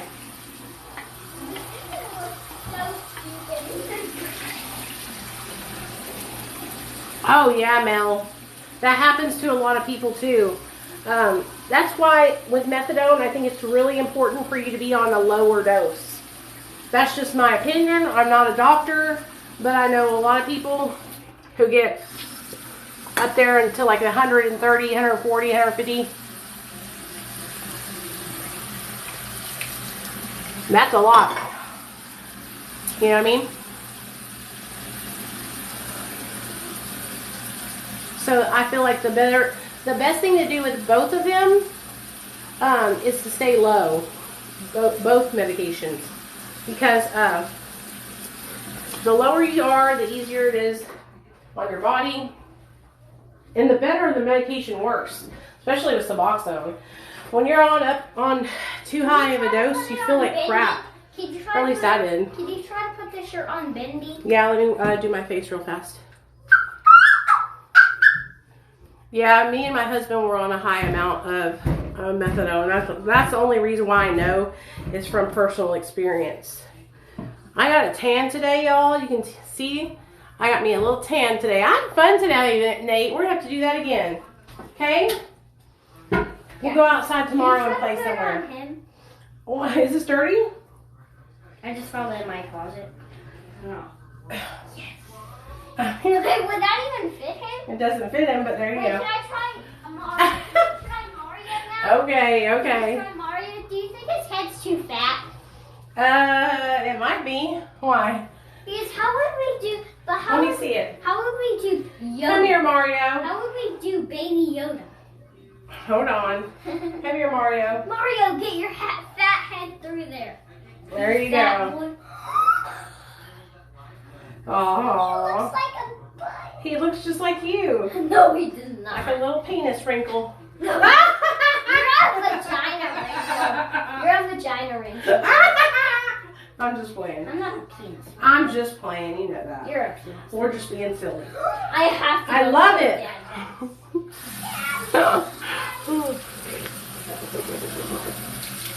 Okay. Yeah, we're crazy. I'm Mario. He just died. Are you okay, Mario? I'm so glad that when I was younger, I used to be so ashamed of being brown. Like I thought being tan was a bad thing. All the kids in my school would make fun of me. They would call me taco and burrito. And I was just embarrassed to be tanned, you know.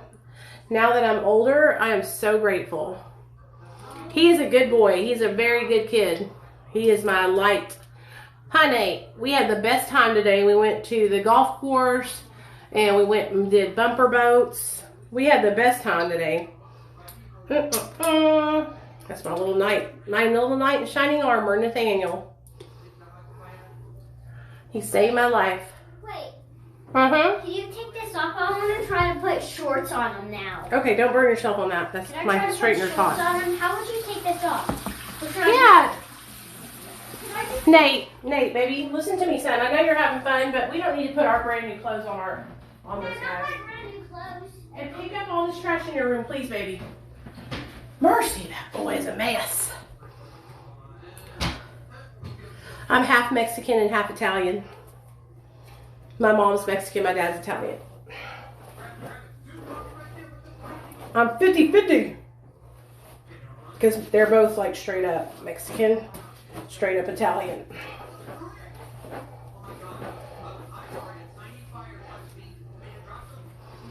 My son is 7. He'll be 7 in July.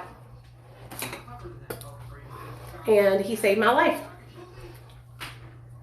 We just got done doing a whole story time on my son, on me being pregnant and addicted and how he was born and saved my life. Thank you. You're so sweet, you guys. Did your parents have a sweet love story? Oh, yeah. You want to know it? I'll tell you the story of my parents, okay? So my mom and dad were both in the Air Force, okay?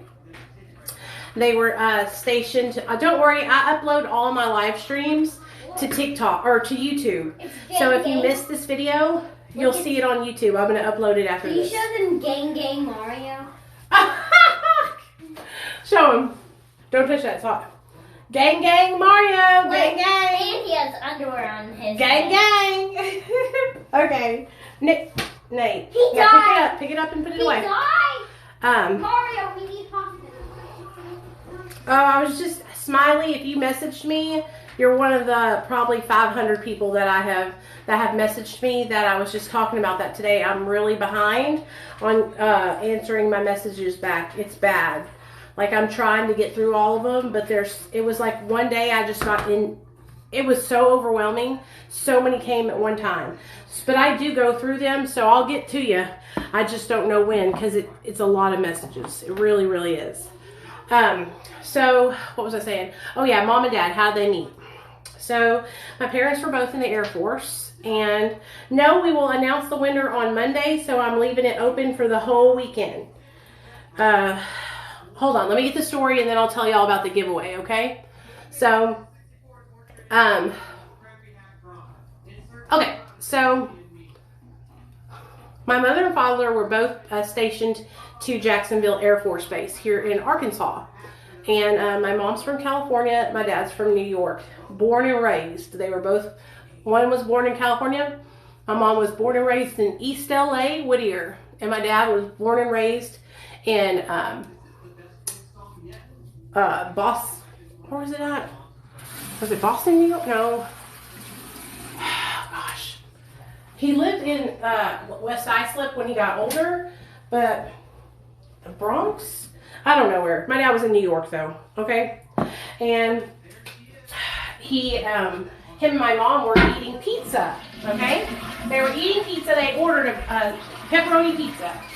And my mom said that she saw my dad and she went over there to sit down with him because she wanted a piece. And so she said, hey, can I get a piece of pizza? And it was the last piece. And my dad said, no, you can't have my pizza. And then she said, watch me. And she took it, right? She took the pizza, and that is where they literally fell in love, and they've been together ever since. So obviously he let her have it, but it was just so funny because that explains my whole family to a T. We love to eat, obviously. Look at my chunky ass. And we're just really funny and loving and giving, very tolerant and patient. My dad just has such a big heart, and I'm just like my dad, just like him. And so that's where they fell in love. My mom said that was the day she knew that she was going to be with my dad, that they were going to be together. And I was like, really? You knew that? But now that I'm older and I know the day that I met my husband, I remember in my mind thinking, I'm going to marry him. I'm going to marry him. I knew that I was going to marry my husband. I knew that I was going to be with him forever. He was my soulmate. He was sent to me from heaven. I swear to you guys. Like, I knew right away. So, yeah, I was raised up with my mother and father. They're still married to this day. My mom cooks great Mexican food and great Italian food. My grandma from New York used to come visit us. Every now and then, we would go visit my grandparents in California.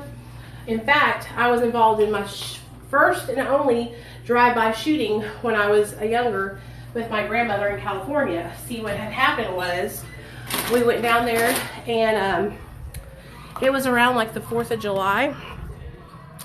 And so we were at my grandma's house, and all of us cousins were dancing and playing and just having a good old time. And we heard shot, shot, shot, pop, pop, pop. And my grandma was like, get on the ground, get on the ground. And so we all hit the ground. And what had happened was the gang next door had a fight with kids across the street from them. So catty-cornered from them. And so when they got out that evening, they got their gang together and they went and shot up their house right next door to us. Oh, that's awesome. Yeah, my husband's everything. He's the best thing that ever happened to me, guys. I love him with all my heart. Okay, I'm gonna eat me a chocolate chip cookie and chit chat with y'all for a little bit longer. Okay, what questions y'all got? Y'all got any more questions? I'm open. I'm an open book. I'm not ashamed of anything.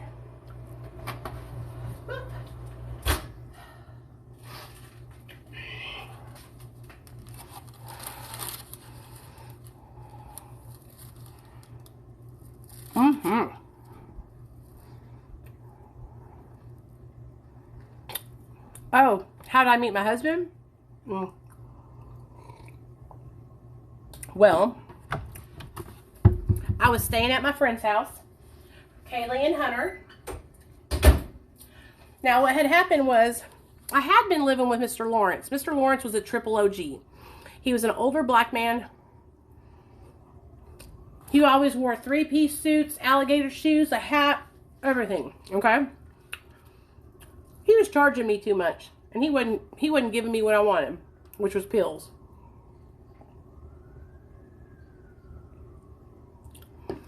Jennifer, that's awesome, girl. Congratulations. You know, I'm proud of you. So I moved out of Mr. Lawrence's house, and I moved in with my friend Kaylee and Hunter. I had just met Hunter at a meeting, and he had been talking about needing a roommate. Well, I thought it was just going to be me and him. I moved in, and it was him and his girlfriend and her baby. No big deal. I'm sleeping on the couch anyway. So, I got my bedroom in the living room on the couch. A closet right here, like the kitchen closet. I put all my clothes in it. We're good to go. I get to know his girlfriend. Me and his girlfriend, we hit it off. We had the best time. Yes, girl, I told a whole story and everything, Jennifer. But don't worry, if you missed it, I'm going to upload this onto my YouTube. So, me and Kaylee, we hit it off. We were going places together, doing meth together, eating pills together. You know how it is when you're in active addiction. We were just having a good time.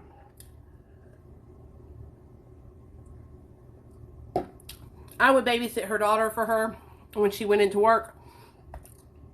She was giving me rides to work every day because, see, my car had gotten impounded. I was driving down the road one night with my friend Gerald, and we got pulled over because I had no car tags and no insurance.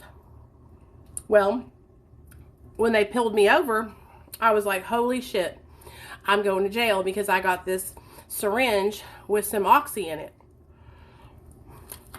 So I took the syringe and I put it in my secret spot.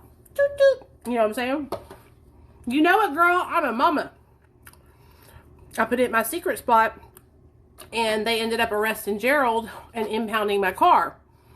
So basically what happened was I sold my car from inside the impound and made like $2,500, spent it all on drugs, and now I need a ride to and from work. And so Hunter was like, yeah, you can move in with us and we'll give you a ride to work as long as you pay half the rent, right? I was like, okay, which was like $400. And so I moved in, deal. We're having a good time, we're getting to know each other, and we're having a party one night, like inviting a bunch of people over. I invited over this guy named Casey Brigden. Now, Casey is a dog, y'all. A straight dog. Like, he just hooks up with girls and then leaves them and then goes hooks up with another girl. He's just horrible. Well, I invited him over because I figured it would just be a sneaky link. You know what I mean? We would just do our thing and then I would kick him out of the house. Well, he brought my husband with him.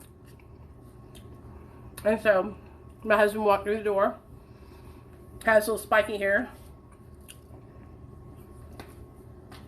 And I looked at him and he looked at me. And he came and sat down beside me on the couch. And that's when he started talking. And I looked at him and I said, oh my God, I just love your vibe. I just love everything about the way you are. Just from him talking, he was so sweet. Well, he automatically took a liking to me, noticing him. And me and him and Casey went and got a hotel room that night. In my mind, fuck Casey. I ain't talking to his ass no more. I'm totally ignoring him, and I am all up in Neil's grill. Like, I am talking to Neil all night long. I'm not paying Casey any attention. And that was the night that I realized that, damn, I really like this guy. We have so much in common. We stayed up all night long just talking. We didn't fuck, nothing. We just stayed up talking. And I just loved everything about him, you guys. He was so kind to me. He was so, like, he would compliment me and tell me how beautiful I was. He would open the car door for me. You know, when we would go out to the vehicle, he would buy everything for me I needed. Like, he was just a straight up gentleman from the moment that we hung out. I remember that morning when we went to check out of the hotel room, we were all walking out to the car, and he stepped in front of me and opened the car door for me. And I was just like, this is crazy, because I never had a guy do that for me. Well, 2 days passed by, because I gave him my number and I told him to call me. And I think 1 or 2 days passed by, and he called me and he was like, hey, do you want to get another hotel room? And I was like, how dare you? I said, you can at least take me out, you know what I mean? And he was like, oh, I'm sorry. I just know that you live, you know, with Kaylee and Hunter, and I didn't think, you know, they wanted us to be over in their house in their living room. And I was like, I pay rent. You can come stay here anytime you want to, okay? And so, thank you, Jennifer. I appreciate you, girl. And so he came over, and he started staying the night with me every single night. It was so crazy, because we had the couch I laid on and then the couch right here. When it was time to go to bed, we would push those couches together to make a bed.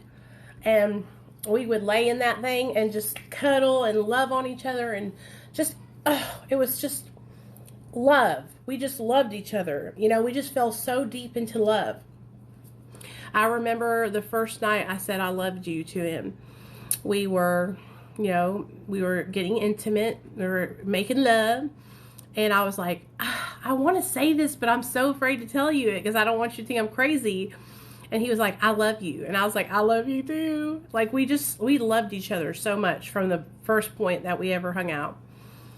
And so it was just so easy. Everything with Neil has always been so easy. I just follow his lead. I just love him so much. You know, I trust him so much. I trust him.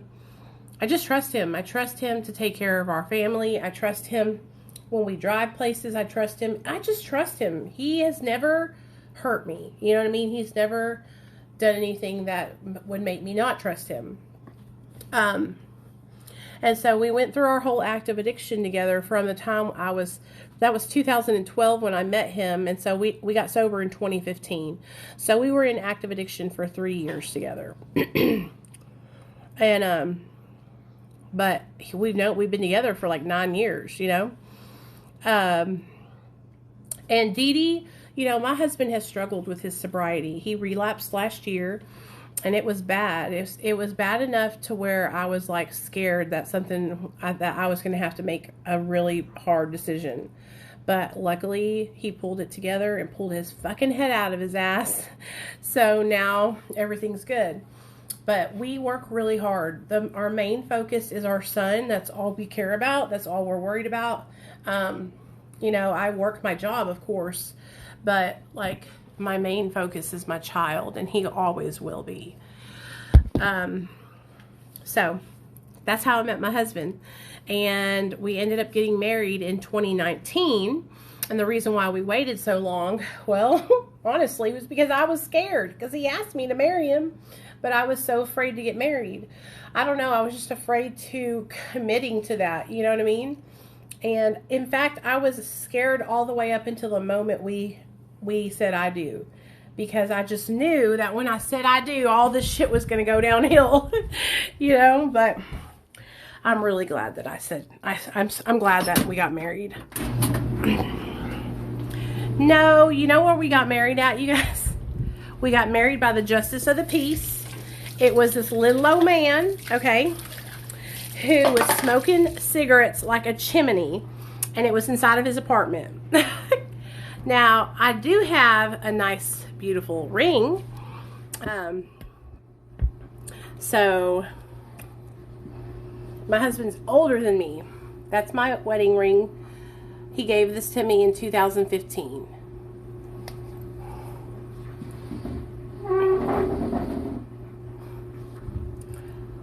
Hey, thank you, Angel Eyes. Hey, Amanda. Hey, Dawn. Hey, Dawn. I was just letting you guys... Dawn, you're one of my winners, and so are you, Micah. Those of you guys that won my pallets, I've just got done disinfecting all of them, and I went and got the boxes to mail them out. So these are all... got y'all's pallets in them. So I just got to make sure that I wrap them up so they don't break in the mail. So I got to get some kind of wrapping paper. But yeah, those will be coming out to you soon. Oh, my son. Yeah. And then also, you know, my $100 giveaway, you guys. He did, Micah? That's good. The $100 giveaway that I'm doing is going to be closed on Monday, you guys. So I'm giving away $100 to somebody. So if you want to enter to win, all you have to do is follow my Instagram at Real Talk Recovery and comment done and duet one of my videos. And I'll pick somebody. Monday night I'll announce it and I'll send it to them on PayPal. I do this every now and then. I haven't done a $100 giveaway since the beginning of the year, I think. But I try to do this every now and then to help somebody, you know what I mean? So, I'm not all bad. I'm not half bad, huh? So, anyways, you guys got any more questions? Anything you want to know? Anything you need help with? Let me know and I'll help you out. Me neither, girl. I only have like 800 people on Instagram, so that's why I'm like, I'll tell their asses to go follow me. That'll be a way to help me get that Instagram built up, and we can do a giveaway at the same time. Sure. What's your question? Somebody else said something about YouTube. They asked me if I used to have a YouTube. I still do. I only have one child. What was your question, Mel? Hold on, let me see. Sorry, it's hard for me to see these questions sometimes, y'all. I don't see it. Yeah, baby, what's up?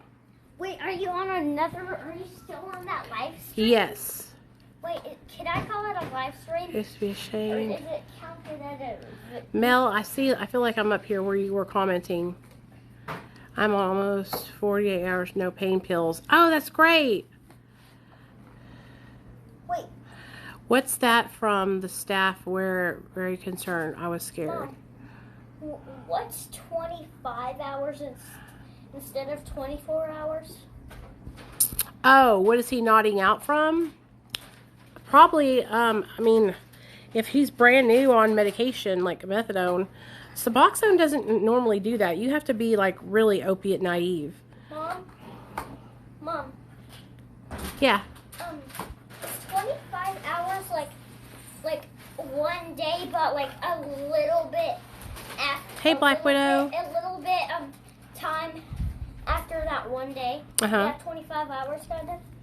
Yes. 24 hours? 24 hours is a day, plus 1 hour is 25. Yes. So I was right? Yes. Cool, I'm smart. Jennifer, I'm so sorry that happened. I don't know. I just said cool, I'm so sorry. Yeah. You're very smart, Nate. You're very, very smart. Like one day, but it's actually... That's my boy. Oh, one like... Oh, it's my son. His name is Nate. That's what made me relapse after 4 years clean. People saying I was pregnant killed my baby. Oh, don't worry about what other people say. Just focus on what you know, okay? And that shouldn't be something that people are just like saying to you. Those aren't good people you need to have around you. You know, that's like just rubbing it in. You know what I mean? That's horrible. I'm so sorry. Listen, I made a lot of mistakes when I was in. It's okay. It's okay. I made a lot of mistakes when I was in my active addiction, you know, but I have totally changed my life. Mel, it's not showing it. If you just commented it, it's not showing it, baby. So if you're saying anything about a substance in it, you have to abbreviate the name of the substance or else it'll block your question. Oh, wow, your child's father? Screw him. You don't need him in your life. Hey, Alex, what's up, girl? Alex lives right down the road from me, you guys. Can you believe that? I was going to text you back and tell you I went to prison for just 1 year, too. It was just because it was a probation revocation. Mom, Yeah. can you tell them this? Mom, can you tell them? Yes. So,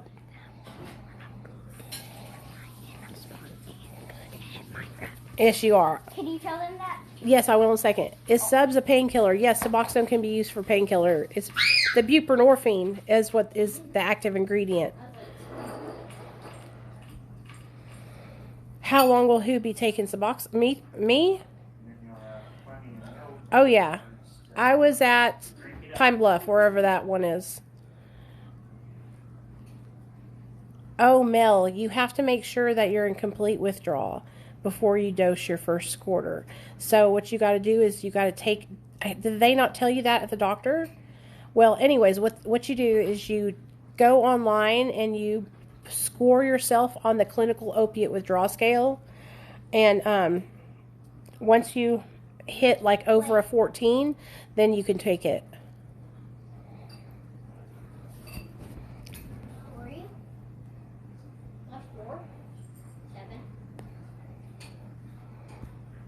Oh, was you asking about Suboxone, Black Widow? It's okay, Ariel.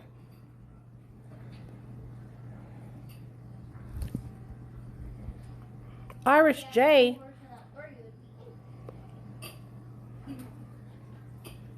How long will I be on Suboxone? Honestly, you guys, just as long as I want to be on it. It's really up to you.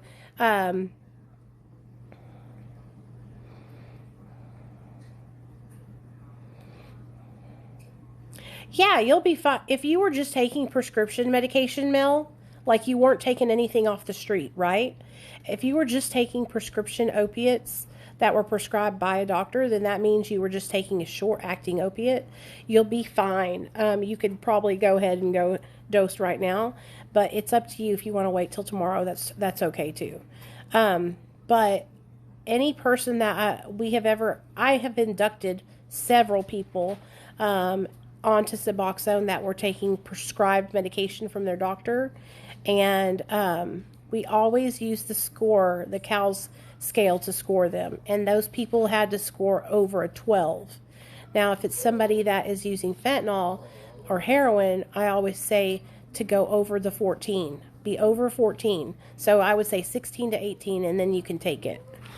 But that's just like, I'm not a doctor. I just know this because I help other people get on Suboxone.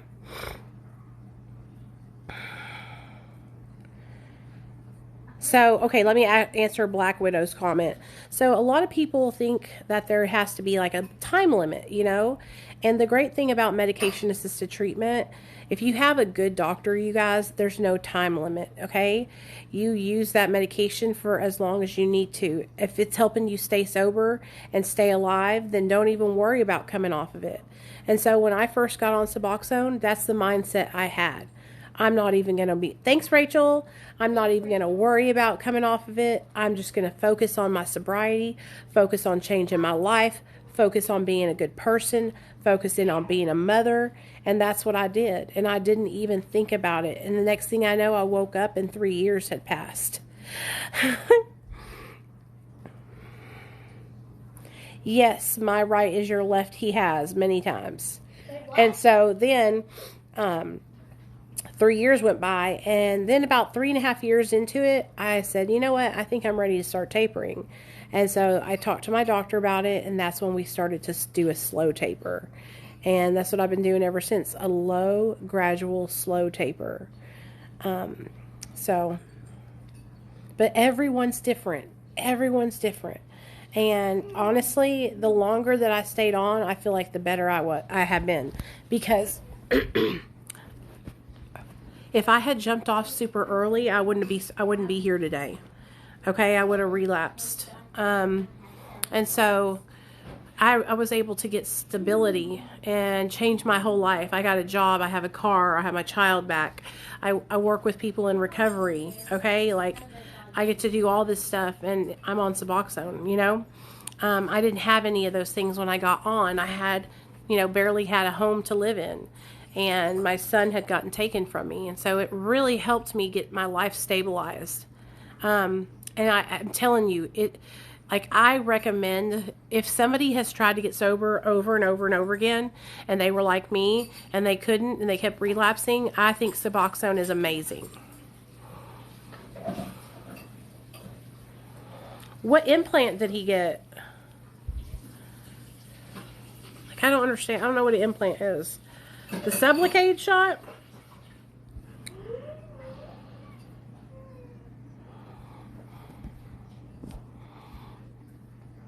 I'm going to have to go find him, Jennifer, because I don't even know who he is. Of course I do, Kayla. Or Kalia. My little sister is a lesbian. That's awesome. I'll have to go check him out. I love the girls and the gays. I love them all, baby. I love everybody. Trans, bi, everything. No, unfortunately, I wasn't. I was in my active addiction while I was pregnant. It was bad. Milk in a cup because milk like this cup, that. See this one right here? For some reason, the milk always. Oh, Kratom? Yeah, I've heard that helps people. Be careful. Don't be buying it at the gas station though. That's dangerous. Are we talking about my friend Jay, you guys? Oh, JJ? Indie Animal Jay? Chocolate milk or regular milk? Teresa! That's amazing, girl. Congratulations. 49 days, baby. But you have 99 days. I have changed my life. Yes, you are right, son. I have to look up this Irish Jay. I've never heard of this person before. I'm very intrigued. Very intrigued, my dears. That I'm the best person at Here you go. My son wants me to tell you guys how amazing he is. Okay, Fortnite. my son is the best at Fortnite, Minecraft, Super Mario Brothers, and any other game that ever walked the face of the earth. Maybe not because I don't know. Wait. Say, I am the best. I am the best. And wait, no. Why did you What? stop videoing? Go ahead. You are the best in what? Wait, did you stop videoing? No, I didn't. It's on you. And I am told. Wait, how much? Wait, I have to think about this. How much wings does Ninja have? I don't know. You tell me. Who's the best mom that ever walked the face of the earth? I don't know. Are you kidding me? That dog right there. How dare you? Do you love your mom? No. How could you do this to scaring me? You're like. Do I treat you right over here? Nah. Stop scaring me. That little toot. Oh, you know what I did, Mackenzie? I talked about it. I told the people at Walmart when I was there, just so y'all know.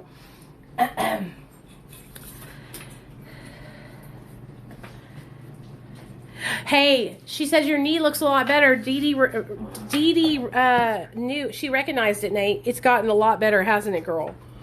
Oh. Wait, how did she He has green eyes with gold around the pupil, you guys. Such a cutie, huh? That's what I told him. I said, you're going to have a lot of girlfriends. He don't like girls. He thinks they all have cooties. Huh, Nate? No, I don't. You don't? Shut up. That's what they say. Why do you guys say shut up now? That's a little disrespectful. And A little by the disrespectful, way, brother. sometimes this is what Brother, that's a little for disrespectful. little kids, Uh-huh. milk is beer. Milk is beer for little kids. Yeah. Why? Because they get milk drunk? Well, technically. Yeah? Don't you kind of think that would be it? Milk drug beer. beer. No, Mackenzie, I didn't call the police. Drug beer. No, he doesn't have a booster seat. Why would he have a booster seat? What? He's almost 7. No, yeah, I am 7. He doesn't need a booster Wait, seat. why would I need a booster seat? Tell him, Nate. I am not 4. He's not a kid anymore. He's a grown-up, don't you know? Gigi? Remember Giggle? Giggle always freaks out. Gigi always freaks out, huh? She's a Karen. She's a Karen, he says. What if she's like watching? Your Gigi loves you. She can't help it. She's like Karen. She can't help herself. I just... Oh, yeah. Okay, guys. So me and Nate are going to go. Wait, no. I want to tell them one more thing. I am going to upload this video on YouTube. If you guys don't follow me on YouTube, please go check out my YouTube channel. It's Real Talk Recovery with Nicole. I upload these videos on there after we get done.